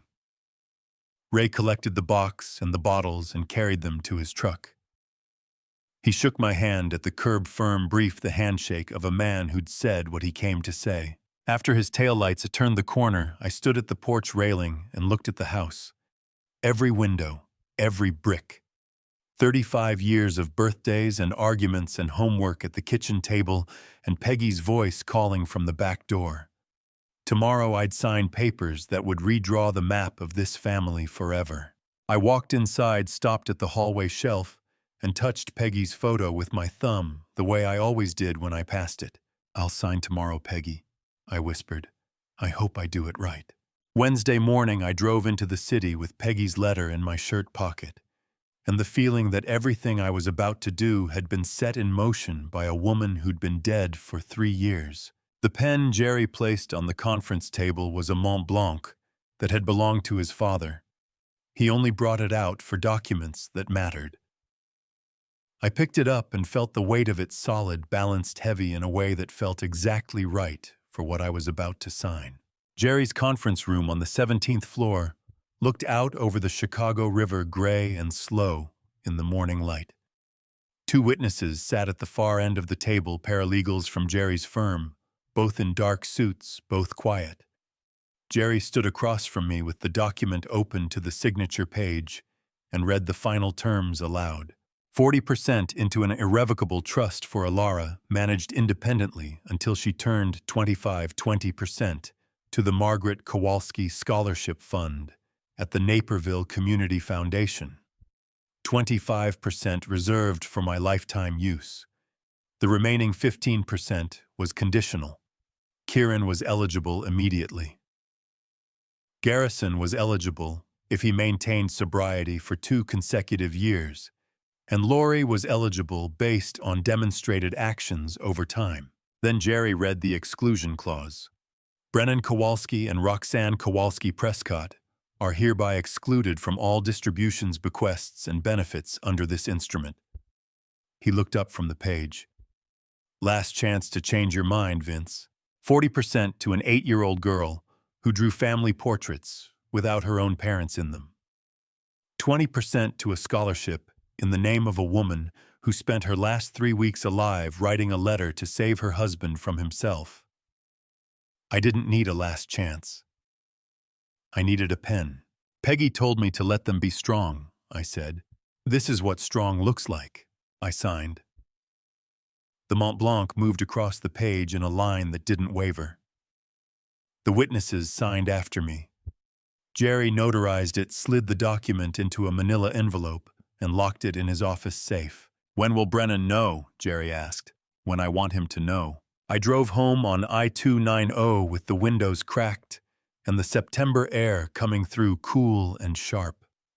The skyline shrank in the mirrors and the suburbs opened up around me, and I felt something I hadn't felt in weeks. Not happiness exactly, but the specific relief of having done the thing you've been afraid to do and finding that the world is still turning afterward. Thursday. I went to the shop and worked like any other day. Brake job in Bay 1. Alignment check in Bay 3. Ray and I ate sandwiches at lunch without discussing anything heavier than the weather. I was under a Civic at 2:30 when the shop phone rang, and Ray brought it to me in the bay. It's a woman, he said. Says she's your daughter-in-law, Christine Kowalski. Brennan's 35-year-old wife, an interior designer who worked with Gold Coast condos and spoke in the clipped, precise cadence of someone who'd grown up around money and never quite lost the habit of expecting it. 3 weeks ago, she'd left me a voicemail cold enough to frost the phone.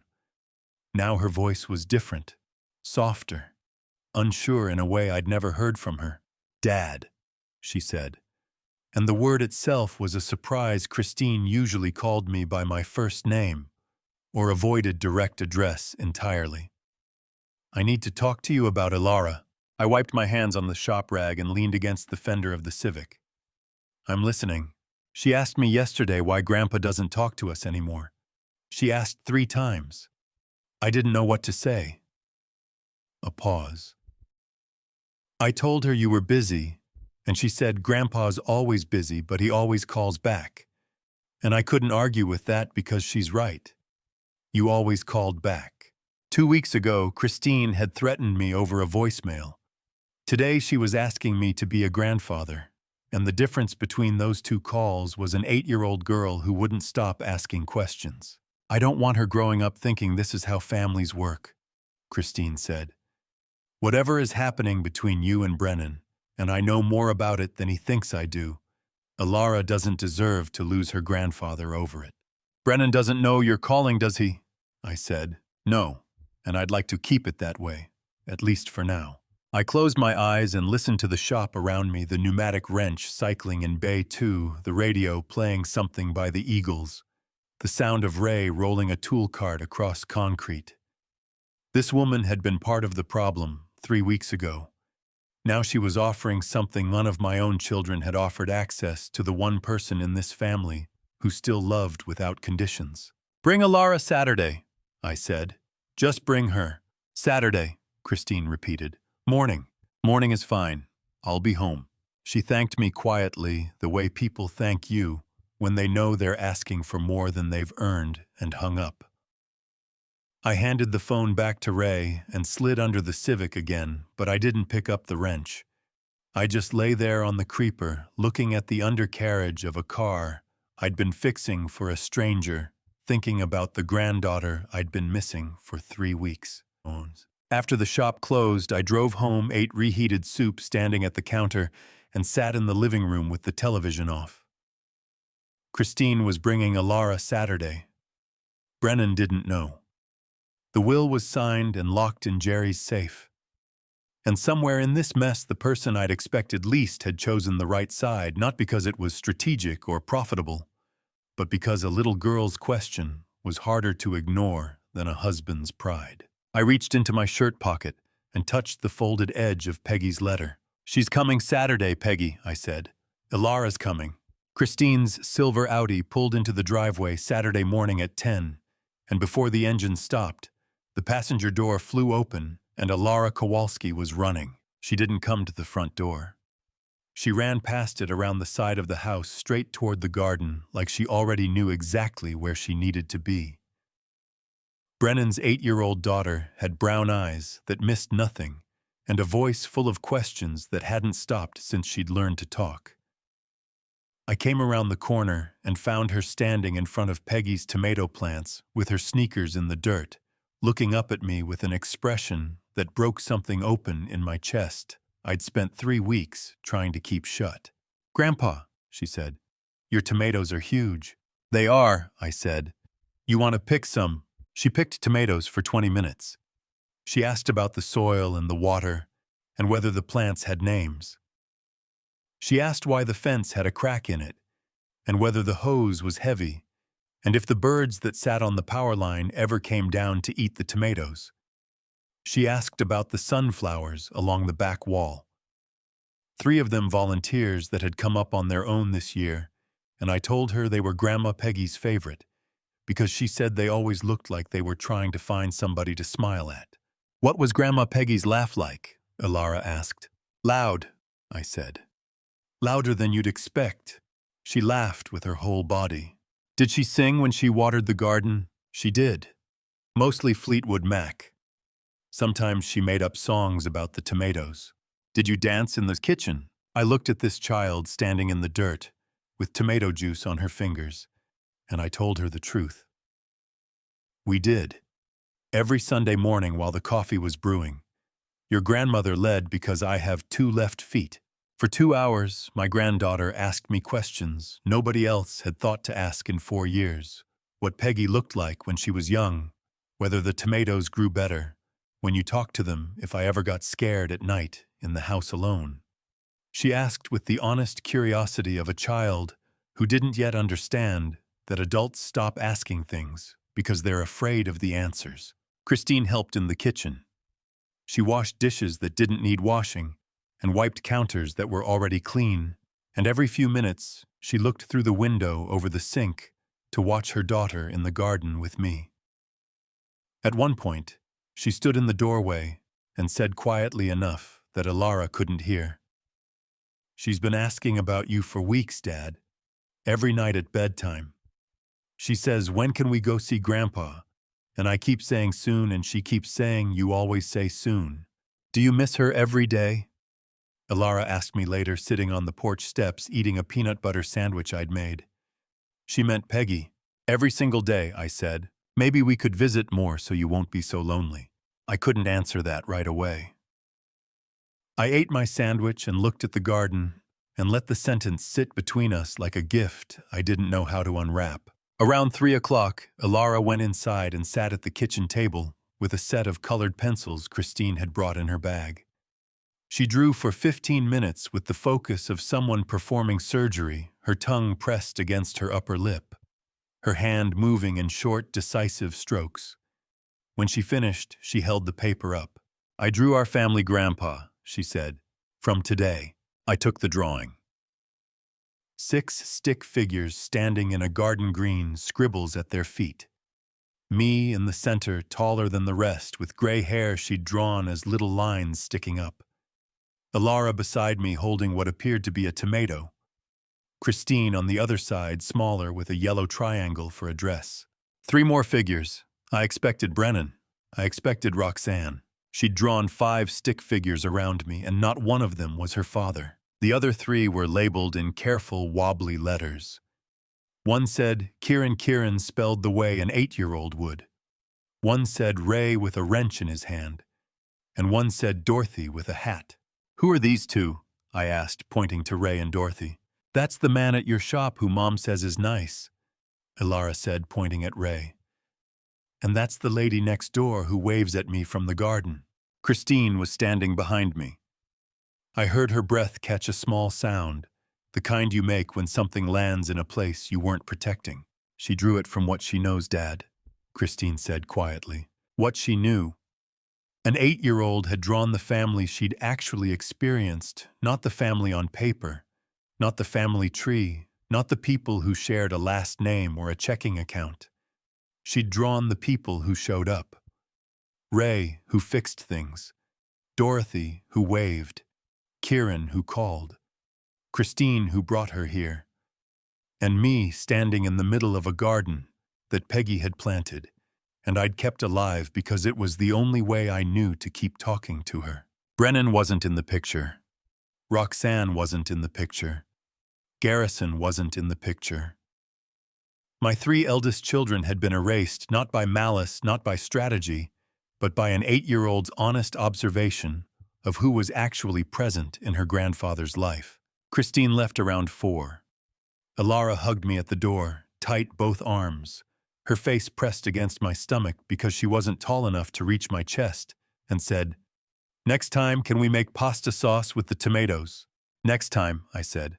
"I promise." After they drove away, I stood in the kitchen and pinned Ilara's drawing to the refrigerator with a magnet Peggy had bought at a craft fair 15 years ago. 6 stick figures and a garden. No Brennan, no Roxanne, no Garrison. An 8-year-old had drawn my real family with colored pencils on a Saturday afternoon, and she'd gotten it exactly right. Ilara's drawing stayed on the refrigerator all weekend.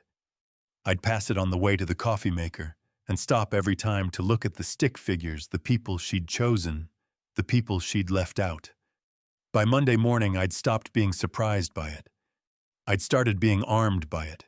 Brennan came through the door without knocking the way he always did, jaw set and shoulders squared like a man entering a negotiation he expected to win. He was wearing a suit, not the office kind, but the kind you wear when you want someone to know you dressed for the occasion. He stood in the kitchen doorway and looked at me sitting at the table with my coffee, and I could see the script running behind his eyes. "You've removed me from the will," he said. "Your own son." "Yes, because I forgot a birthday party." "No." He pulled out a chair and sat down. He didn't ask for coffee. His hands were flat on the table, fingers spread the posture of a man presenting a case. "Dad, I understand you're angry. I understand we dropped the ball on the party. But rewriting your entire estate over a dinner at Maggiano's is not rational behavior. Hargrove says, I don't care what Hargrove says. Hargrove says this kind of sudden change combined with isolation and age fits the textbook definition of Brennan." I set my mug down. The ceramic clicked against the table. "Stop talking about Hargrove. I want to talk about March 14th. He blinked. The script stalled. "You met Jerry Ashworth on March 14th of this year," I said. "Your mother's death anniversary. You walked into his office without an appointment and asked about voluntary guardianship and durable power of attorney for an elderly relative living alone. March 14th. He could have picked any day on the calendar to visit a lawyer about taking control of my life. He chose the anniversary of the day we buried his mother's ashes under the eucalyptus tree in the backyard. He chose the day I spend every year alone with flowers and silence and the specific weight of a grief that never gets lighter, only quieter." Brennan's hands were still on the table, but they weren't flat anymore. His fingers had curled inward just slightly, the way they used to when he was a boy caught in a lie at this same table. "Dad," he said, "I was just worried about you, living alone, making decisions without—" "You were worried about my estate, Brennan, not me. If you were worried about me, you would have called, you would have visited. You would have come to Maggiano's and sat across from me and asked how I was doing. Instead, you went to a lawyer and asked how to take legal control of a man you hadn't called in months." Silence. The refrigerator hummed behind me. Outside, a car passed on Wheatfield Drive, tires on wet pavement. It had rained overnight and the gutters were still draining. "I will contest this will," Brennan said. His voice was quieter now, but harder the way metal gets harder when you cool it too fast.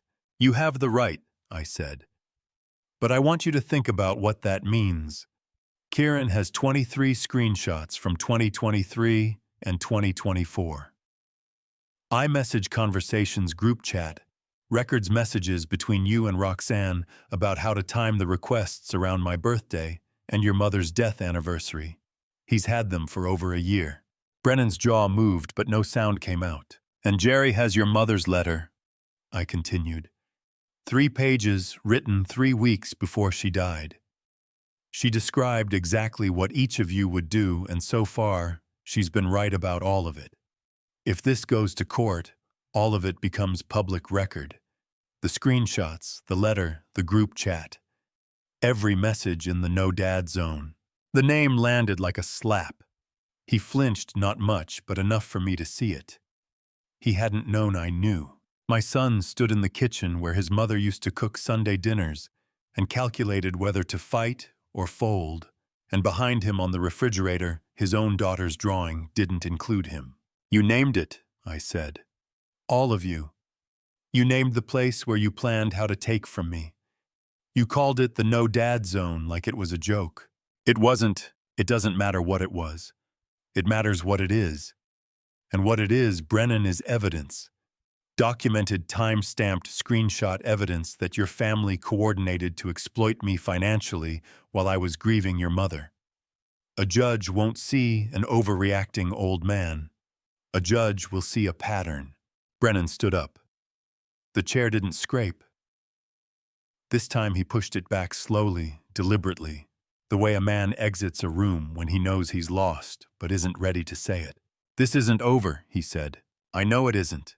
But the terms have changed. He walked to the front door and stopped. He didn't turn around. The glass panel in the door caught his reflection. Suit-set jaw, hands at his sides.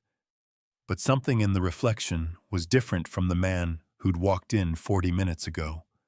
The shoulders were lower. The chin wasn't up. For the first time in 37 years, my eldest son looked like a man who had run out of moves. I sat at the table and listened to his car start in the driveway. The engine idled for a long time, 30 seconds, maybe more, before he backed out. I imagined him sitting behind the wheel, staring at the house, trying to calculate his next move the way he calculated everything. But some things can't be calculated. Some things just have to be felt. Behind me on the refrigerator, Ilara's drawing watched the empty kitchen. 6 stick figures standing in a garden. Grandpa in the center. Ray with a wrench. Dorothy with a hat. Kieran, Christine, and Ilara herself. 5 people and a child. No Brennan. No Roxanne. No Garrison. An 8-year-old had seen what it took me 60 years to understand family isn't who you're related to. It's who shows up. Brennan didn't file the contest that week or the week after. The threat sat between us like an unexploded shell, still dangerous, but quieter every day. October came in cool and gray, and the world kept moving even when my family didn't. The phone rang at 2 a.m. on October 15th, and for the first time in 6 weeks of calls, the voice on the other end wasn't angry or drunk. It was sober and it was terrified. Dad. Garrison's voice was thin and clear like a wire pulled too tight. The bank took the bar today. I'm sitting in it right now. The chairs are still up on the tables from last night. The lights are off. I'm in the kitchen. Are you drunk? I asked. No. A long breath. That's what scares me. I'm sitting here completely sober and all I can think about is the bottle of Maker's Mark behind the bar that I couldn't even sell because it was already open. I'm afraid if I drink, I won't be able to stop. I was already out of bed. I'd slept in my clothes without meaning to, something I'd been doing more often since September, as if my body knew rest was temporary. Where are you exactly? I said. The kitchen. The back door is unlocked. I didn't lock it because I didn't see the point. Stay there. Don't touch the bottle. I'm coming. I drove to Berwyn in 35 minutes.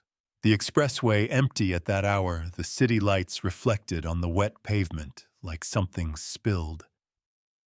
I found Garrison in the kitchen of the iron rail, sitting on an overturned milk crate with his hands in his lap and the Maker's Mark on the counter 3 feet away. Untouched. He'd been staring at it for an hour. I sat on the crate next to him. The kitchen smelled like old fryer grease and the industrial cleaner they used on the floors, and somewhere in the dining room a cooler motor was still running, keeping nothing cold for nobody. I don't know what to do, Dad, he said. I know. I don't mean about the bar, I mean about me. We sat there until the first light came through the kitchen window. Gray thin, the kind of October dawn that doesn't commit to being morning until it's already happened. Then I drove him to Hines 5, a hospital in Maywood.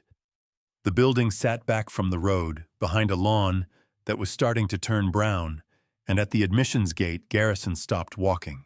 I sat in the Hines parking lot, watching my son walk through those doors. and I realized this was the first time in 32 years I'd helped him without writing a check. "I'll be here, Garrison," I said through the open car window. "Not when you call. I'll be here." He nodded. He didn't look back. The doors closed behind him with a sound like an exhale, and I sat in the parking lot for 20 minutes with the engine running, watching the building hold my son in a way I never could. The second call came 4 days later, mid-October, a Thursday afternoon, and Kieran's name lit up my phone while I was at the shop. "Grandpa, she posted again," he said. His voice was flat in the way voices get when someone has already made a decision and is looking for the last reason not to reverse it. 8 minutes this time. TikTok. She's crying on camera, talking about how her father abandoned the family and how the holidays will never be the same. 1.2 million views in 24 hours. I didn't say anything. I let him talk. "Am I going to post the screenshots, Grandpa?" "That's your decision, Kieran. I'm not asking you to do it. But if you do, make sure you're ready for what comes after." Silence on the line. I could hear the faint hum of his dorm room, a fan or a heater, the white noise of a 22-year-old's life. Then he said, "I'm ready," and hung up. She built a life performing for strangers online, and a stranger's algorithm destroyed it in 6 hours. But the person who lit the match was her own 22-year-old son, and that's a kind of justice nobody celebrates. Kieran called back that evening. His voice was different now, not flat, but fragile, carrying the weight of something he'd done that couldn't be undone. 2.3 million views, Grandpa. 6 hours. She lost 41,000 followers. The skincare brand deal, $18,000. They canceled the contract this afternoon. Her agent called twice. He paused. Brett called me. Threatened to sue. Said I'd never see Alara again. I told him the screenshots were already cached on 3 different sites, and deleting the original wouldn't change anything. Another pause, longer this time. And then Mom called. She didn't yell. She just said, "You're not my son anymore," and hung up. "Kieran, Mom blocked me, Grandpa." His voice cracked on the word. "On everything. Phone, Instagram, all of it. I can't even see her page anymore. Are you okay?" The question hung in the air between Naperville and Champaign, across 100 miles of expressway and farmland, and the invisible distance between a young man who'd just traded his mother's love for his grandfather's truth. "I'm okay," he said quietly. "Just sad." After he hung up, I sat in the dark kitchen with Alara's drawing on the refrigerator and Peggy's letter in my shirt pocket. The house was silent, except for the tick of the hallway clock and the sound of my own breathing. One son was in a VA hospital in Maywood, learning how to live without a crutch. One grandson was in a dorm room in Champaign, learning what it costs to do the right thing.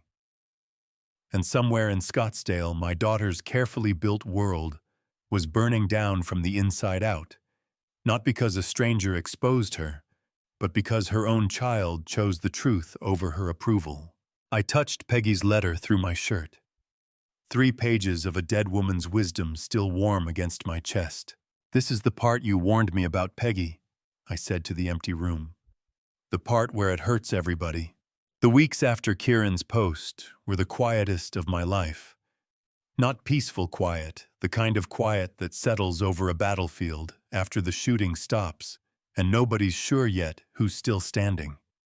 Garrison was in Hines. Roxanne had gone silent. Brennan hadn't called. And I went to the shop every morning because engines don't care about your family.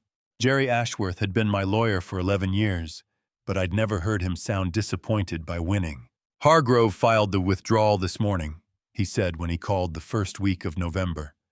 "The will contest is dead." Brennan pulled the plug.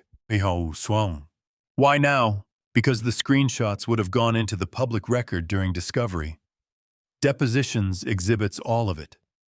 Kieran's evidence, the group chat messages, your mother's letter, every piece of it would have been filed with the court and accessible to anyone. Brennan couldn't risk that. Not with his position at Harrington, not with Christine's family connections. So we won. I said. Jerry paused. Nobody wins in this, Vince. He was right. The contest was dead, but the family it was built from wasn't breathing much either. I thanked Jerry and hung up and went back to a brake job in Bay 2 because brake jobs have answers and families don't. 3 days later, Lori showed up at the house unannounced. I opened the door and found her standing on the porch in the November cold, no coat heavy enough for the temperature, her car parked at the curb with the engine still running, like she wasn't sure she'd be staying long enough to turn it off. I drove here from DeKalb, she said. 3 hours. I didn't call first because I was afraid you'd say no. Peggy used to say, trust is a house you build one brick at a time and burn down with one match. But she never said what happens when someone shows up with mortar and no blueprint. Come inside, I said. We sat at the kitchen table. I made her tea chamomile again from the same box. She wrapped her hands around the mug and looked at me with an expression I hadn't seen from any of my children in months direct. No script, no performance. Just a 29-year-old woman sitting across from her father, trying to figure out where the floor was. Dad, I need to ask you something, and I need you to be honest, she said. Am I still in the will? I appreciated the directness. After months of coded language and legal maneuvering, and voicemails that said everything except what they meant, a straight question felt like clean water. That depends on you, Lori. Not on what you say today, on what you do tomorrow, and the day after that, and the month after that. She nodded. She didn't argue. She didn't cry. She sipped her tea and sat with it, and when she left 20 minutes later, she hugged me at the door, brief, careful, the hug of someone who knows they haven't earned the full version yet, but is willing to work toward it. Thanksgiving approached the way it does every year, slowly, and then all at once. I wasn't planning anything. Dorothy had invited me to eat with her and her sister, and I'd said yes because the alternative was heating a turkey breast for one and pretending that was a celebration. Then 3 days before the holiday, someone knocked on the front door. Actually knocked 2 raps measured and deliberate. Brennan stood on the porch. No suit, no briefcase, no Christine beside him, and no lawyer's confidence propping up his shoulders. He was wearing a flannel shirt I'd never seen before, and jeans, and he looked older than 37. Thinner in the face. His eyes had the particular exhaustion of a man who'd been arguing with himself for weeks and lost. I didn't bring anyone, he said. No lawyer, no Christine, just me. I can see that. He stood there for a moment, hands in his pockets, looking at the doorframe. The way you look at something you're not sure you're allowed to walk through anymore. He was 37 years old, and this was the first time he'd ever stood on my porch without wanting something, or at least the first time he stood there willing to admit he didn't know what he wanted. Can I come in? He asked. I stepped aside. He walked to the kitchen slower than usual, no clicking shoes on the hardwood, just socks because he'd taken his boots off at the door, without being asked, which he hadn't done since he was a teenager. He sat at the table in the chair he always sat in, the one with the wobbly leg that I'd never fixed, because Peggy said it gave the table character. I can't remember the last time I called you just to talk, he said. Not about the shop, not about money, not about anything with a dollar sign attached. Just to say, hey Dad, how's it going? He looked at his hands. You asked me to write that date on a piece of paper 2 months ago, and I couldn't do it. I've been thinking about that blank paper every day since. He paused. The kitchen was quiet. November light came through the window over the sink, pale and thin. If you gave me that blank paper again right now and told me to write down what I actually want, not what I think I should want, not what Christine wants, not what the job demands, I think I'd have to sit there a long time. Because I don't know anymore, Dad. I honestly don't know. I looked at my eldest son. The salesman was gone. The negotiator was gone. What was left was a man sitting at his mother's kitchen table, admitting he'd lost the plot of his own life, and that admission cost him more than any check I'd ever written. I didn't say anything for a while. I let the silence hold us the way Peggy used to hold a conversation patiently without rushing toward a resolution. Then I said, "Does Alara want to plant some trees?" Brennan looked up. Something moved across his face, not understanding exactly, but the beginning of it. He pulled out his phone and called someone. I heard it ring twice before a small voice answered. "Hey," he said. "Dad wants to know if Alara wants to plant some trees." Brennan and Alara came the Saturday after Thanksgiving. They dug 6 holes in the frozen yard for saplings that wouldn't arrive until spring, and Alara wore pink gardening gloves she'd picked out herself. It wasn't a reconciliation. It was a shovel in the dirt. But it was something. January came in hard wind off the lake ice on the expressway, the kind of Illinois cold that makes your joints remember every year you've carried.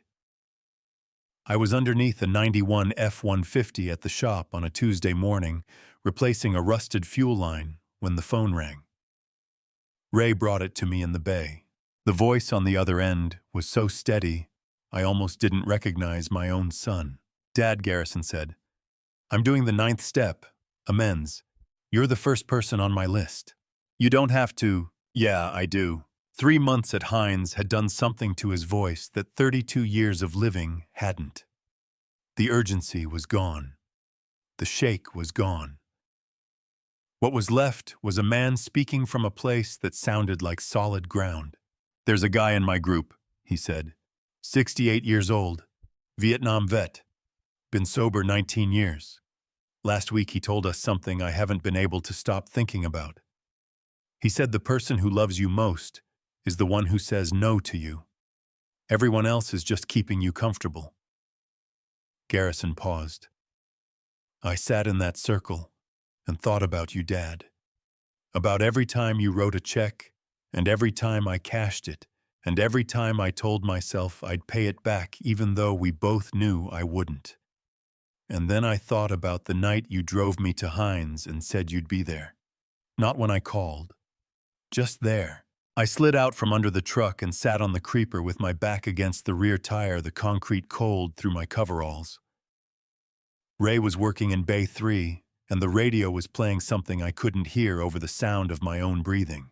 If you've ever waited 3 months for a phone call you weren't sure was coming, you know the strange thing isn't the relief. It's realizing you'd already started grieving someone who was still alive. "I'm sorry, Dad," Garrison said. "For the money, for the lying, for standing on your porch drunk and blaming you for something I built with my own hands, for using Mom's name like a weapon." "How long have you been sober?" I asked. 94 days. "When you get out of there," I said, "I'm taking you for pho. That place on Cermak you liked when you were 12. He laughed. A real laugh, not the nervous kind or the performing kind. The laugh of a man who remembered something small and good. "I was 12, he said. "I thought I was 14. "You were 12. I remember because you spilled broth on your Bulls jersey, and Peggy made you wear your coat backward the whole way home." He laughed again, and this time it cracked at the edges, and I could hear him covering the phone so I wouldn't hear the rest of it. I let him. Some things don't need witnesses. After we hung up, I sat on the creeper in Bay 1 for 10 minutes. Ray came over and leaned against the workbench and didn't say anything because Ray had always known when to speak and when to just stand nearby. Then I went to the bathroom, closed the door, and cried the way I'd cried over Peggy's letter, hard, fast, and only once. 3 weeks later, Kieran called. It was a Sunday evening and I was at the kitchen table eating leftover soup, and his voice had the flat, careful tone of someone delivering news they'd already processed, but hadn't decided how to feel about. "Brett's real estate deal fell through," he said. "That strip mall project in Tempe. He leveraged the Scottsdale house to finance it, and the deal collapsed. They're listing the house. $410,000. The Scottsdale house was a monument built on borrowed money and borrowed time, and now both debts had come due on the same afternoon. "You know where some of that down payment came from, Grandpa?" Kieran said. I knew. Some of the money I'd transferred over the past 2 years, the grocery requests, The emergency funds had flowed through Roxanne to Brett and into real estate ventures I'd never been told about. The house they'd lived in, the house they'd posted sunset photos from, the house they'd been staying in the night they skipped my birthday, part of it was built on my account. "How's your mother?" I asked. "She still won't talk to me. But I check her page.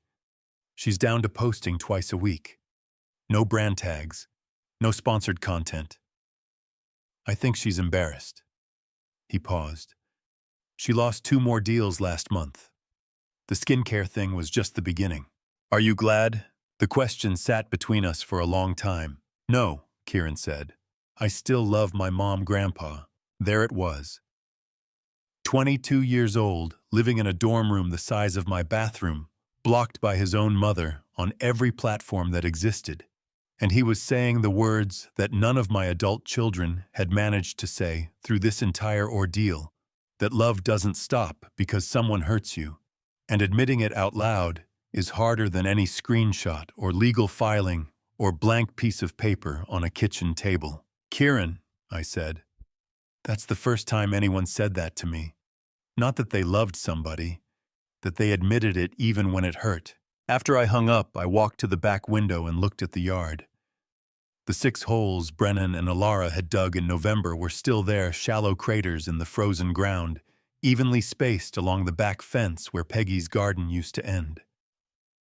The saplings hadn't arrived yet. The ground was too hard to plant anything until April. But on the porch railing, a pair of small pink gardening gloves sat exactly where Alara had left them, frozen stiff, dusted with frost, waiting for spring the way everything in this family was waiting. Not healed, not finished, just still here. Spring came the way it always does in Illinois, late, reluctant, and all at once. The pink gloves came off the porch railing in April, when Alara and Brennan planted the saplings in the 6 holes they'd dug in November. I watched from the kitchen window while they worked. Nobody asked me to come outside. I went anyway. But before the trees, there was February. The new EV lift cost $11,000, and it was the first check I'd written in 2 years that felt like building something instead of losing it. Ray managed the installation while I spent a week at a training center in Schaumburg, learning how to service electric drivetrains. 60 years old, sitting in a classroom with technicians half my age, taking notes in the same ruled notepad where I'd once categorized my children's voicemails. "You're 60 years old and learning a new trade," Ray said, watching the lift go in. 60-year-olds who stop learning become 60-year-olds who stop," I said. The shop felt different after that. Not just the equipment, the energy. We picked up 3 fleet accounts in March. A dealership in Aurora started sending us their overflow. Ray hired a young mechanic named Cole, who knew more about battery management systems than either of us. And for the first time in years, the shop felt like it was moving forward instead of just holding on. I enrolled in piano lessons at the Naperville Music Academy. Peggy's upright had sat in the living room untouched for 4 years, lid closed, a thin layer of dust on the keys that I'd never wiped, because wiping it felt like admitting she wasn't coming back to play it. The instructor was patient. I was terrible. But my fingers moved on the keys, and the house had music in it again. And some nights I'd sit at the bench after practice and play the same 3 chords over and over, just to hear something that wasn't silence. At a woodworking club in Naperville, I met Harold Freeman. 64, retired history teacher, widowed 2 years. He had thick hands and a quiet way of speaking that reminded me of the men I'd served with at Fort Campbell, guys who said less than they knew and knew more than they let on. We stood at adjacent workbenches, sanding walnut boards, and talked about dovetail joints and grain direction, and somewhere between the sawdust and the varnish smell, we became friends. When did I become the kind of man who needed a retired stranger with a belt sander to remind me that silence between 2 people doesn't have to mean someone's keeping score? "My wife used to say I'd outlive her just to have the garage to myself," Harold said one evening. "Mine said I'd outlive her because I was too stubborn to go first." Were they right? About everything. In May, Kieran graduated from UIUC. I drove 2 hours and 11 minutes without telling anyone I was coming and stood in the back row of the ceremony with my hands in my jacket pockets, watching my grandson walk across a stage he'd earned with scholarships and weekend grocery shifts and a year of carrying evidence he never should have had to carry. When he spotted me afterward in the crowd, his face did something I'll remember for the rest of my life, surprise first, then a grin so wide it looked like it hurt. "Grandpa, you drove 2 hours and 11 minutes. Your grandmother would have made me leave at 4 in the morning. He hugged me, graduation cap still on gown unzipped, surrounded by strangers who had no idea that the old man in the back row was the reason this kid had learned the difference between love and leverage. Then came June. I packed a bag, drove to O'Hare, and flew to Dublin alone. I'd found the folder in Peggy's nightstand, 6 months after she died, 17 pages of printouts, hotels in Cork, ferry schedules to the islands, a handwritten note in her careful script. Ask about the Kowalski name at the parish office. She'd been planning a trip for us to Skibbereen, the village in County Cork, where her grandparents had left during the famine. She'd researched everything. She'd bookmarked the church, the harbor, the stone wall where the memorial plaques were. She'd made reservations at a bed and breakfast that had since closed. She'd planned this trip for both of us. I just never made the time. I rented a car at Dublin Airport and drove south for 4 hours through green that doesn't exist in Illinois, deep, wet, layered green that covered everything like paint. Skibbereen sat at the end of a road that narrowed twice a small town, with colored storefronts and a river running through the center, and a sky that couldn't decide between rain and light. I'd crossed an ocean to stand in a village my wife never got to see, holding a folder of plans she'd made for both of us, and the only thing I could think was that she would have packed an umbrella and I hadn't. I found the church. Gray stone iron gate, a graveyard with names worn smooth by 200 years of Atlantic weather. I stood outside with the folder in my hand, and the wind coming off the harbor, cold and salt-smelling, pressing against my jacket. I picked a wildflower from the grass beside the wall, small, purple, nameless, and set it on the ground near the gate. "Peggy, I'm here," I said. "I'm sorry I'm late, but I'm here." No response. Just wind off the harbor, and the sound of a gate swinging on its hinge, and the distant cry of a gull over water she'd dreamed about, but never touched. I stayed until the light went gray. On the walk back to the rental car, I passed a pub with a chalkboard sign outside that read, "All are welcome who come honest." I took a photo and sent it to 4 people, Garrison, Laurie, Kieran, and Brennan. 3 of them replied within the hour. 1 didn't, but he'd read it.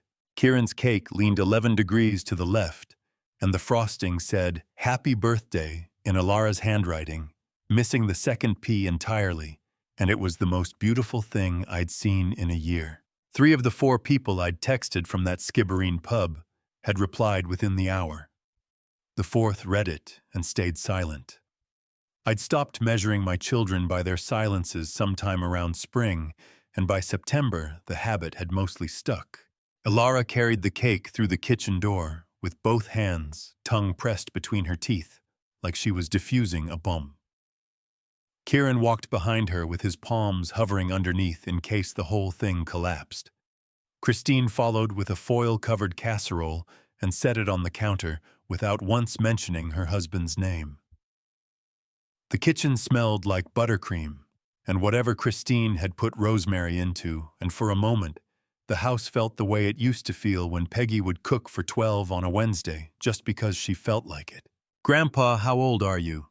Alara asked, setting the cake on the table with a thud that sent a crack through the frosting's "Y." 61.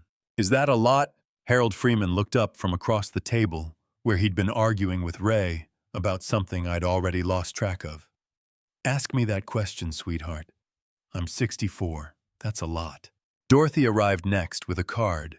She said the whole block had signed, though I suspected she'd done most of the signing herself based on how similar the handwriting looked. She set a bottle of lemonade on the counter and kissed my cheek and told me I looked thin, which is what Dorothy has told me every Saturday since 1994, regardless of my actual weight. Ray and Harold had been at it for 20 minutes by then. Cubs versus White Sox, the eternal argument that neither of them actually cared about, but both refused to lose. You cannot sit in this man's house on his birthday and tell me the White Sox have a better rotation, Ray said, pointing a fork at Harold. I can and I will, Harold said, because it's true and because the cake is terrible and somebody has to tell the truth today, Ilara gasped. Kieran laughed so hard he choked on lemonade. Dorothy swatted Harold's arm with the birthday card. If you're waiting for the part where all 4 of my children sit at one table and apologize in unison, that's not this story, because that's not how it works, and anyone who tells you otherwise is selling something. What I had instead was 7 people in a kitchen that seats 6 arguing about baseball and eating a cake that tasted like baking soda and love, and not one of them shared my last name by birth. Kieran was a Prescott. Christine had married into it. Ray, Dorothy, Harold, they were here because they chose to be on a Saturday, for no reason at all except that they wanted to be. The doorbell didn't ring. Garrison just knocked 3 soft knocks the way someone knocks when they're not sure they've earned the right to use a doorbell. I opened it, and he stood in the doorway holding a 4-pack of sparkling water, looking thinner than the last time I'd seen him, and steadier than any time before that. Am I late? You're right on time. I brought sparkling water. He held it up like evidence. 8 months. I know, come inside. He stepped in, and Ilara ran to him before he could set the water down. He picked her up with one arm, and she told him his hair was too long, and he told her she was probably right. Ray shook his hand. Harold said, "Welcome back," without making it heavy. Dorothy poured him a glass of his own sparkling water, and he drank it standing at the counter watching the room like he was memorizing it. After the cake, which was, Harold was correct, objectively terrible, Ilara asked for paper and crayons. She sat on the living room floor and drew for 15 minutes while the adults talked about nothing important. When she finished, she walked to the refrigerator and taped the new drawing next to the one from her first visit, the one with 6 stick figures. This one had 10. I counted them twice. She'd added Dorothy with her glasses, Ray with a wrench, Harold with a book, and Garrison standing slightly apart, but still in the frame. I didn't say anything. I just looked at it until Christine told Ilara it was time to go, and the kitchen started emptying. The way kitchens do, coats found leftovers wrapped, goodbyes stretched across the porch in the cooling air. A year ago, I had a joint checking account with over $100,000 that wasn't really mine. 4 children who called only when they needed something, and a dead wife whose garden I couldn't look at. Now I had a porch, a cup of tea, and the knowledge that 7 people had chosen to spend a Saturday afternoon with me for no reason except that they wanted to. By 10, the house was quiet. I sat on the front porch with chamomile going cold in my hands and listened to Wheatfield Drive settle into night. A dog barked somewhere past the Hendersons' place. A car door closed 3 houses over. My phone buzzed once on the railing. One message, Brennan. Happy birthday, Dad. I'm working on it. I stared at those 6 words for a long time. Working on what exactly, he didn't say. The blank paper I'd put in front of him months ago had come back around in a different shape, not an answer yet, but an admission that the question still existed, that the door I'd opened was still open, that he knew where it was even if he hadn't walked through it. I typed 2 words back, I know. Then I set the phone face down on the railing and looked at the yard. Peggy's eucalyptus had grown past the roof line sometime during the summer, its branches brushing the gutters when the wind picked up. She'd planted it in 2003, the year Garrison was born, and it had outlasted almost everything else she'd put in the ground. The garden was full again now, Ilara's roses, the herbs I'd started in July, the jasmine climbing the fence, all of it growing in the dark. I sat there until the streetlights clicked on one by one down Wheatfield Drive. Inside, Alara's new drawing hung on the refrigerator beside the old one. 5 stick figures next to 10. The eucalyptus swayed against the roof, still growing, and the phone on the railing stayed quiet. Not empty quiet. Finished quiet. And to you listening to my story, remember this. I spent decades writing checks and keeping the peace and calling it love. I let my own children treat me like an open register because I was afraid that saying no meant losing them. Don't make my mistake. Don't wait until your 60th birthday sitting alone at a table set for 6 to realize that silence from the people you raised is not peace. It is a warning. Family justice doesn't always look the way you expect. It isn't loud. It isn't dramatic. Sometimes family justice is a quiet decision made at a kitchen table with a legal pad and a pen, choosing yourself for the first time in 30 years. I learned that protecting your peace is not cruelty. It is the most honest kind of love you can offer, because it tells the people around you that you matter too. I believe God put me through that year, the empty birthday, the bank statements, the courtroom threats, and the long silence, so I could stand on the other side and tell you the people who belong in your life will find their way back without being bribed. Family justice starts the moment you stop paying for loyalty and start earning it on both sides. If this story moved you, or if it reminded you of something you've been carrying, I'd love to hear your thoughts. Tell me in the comments, would you have done what I did? Or would you have handled it differently? If someone in your life needs to hear this, share it with them. And if you haven't already, subscribe to His Revenge so you don't miss what comes next. Thank you for staying until the very end. It means more than you know. Some details in this story were fictionalized for storytelling and reflection. Any resemblance to real individuals is purely coincidental. The lesson, that is what I hope you carry with you.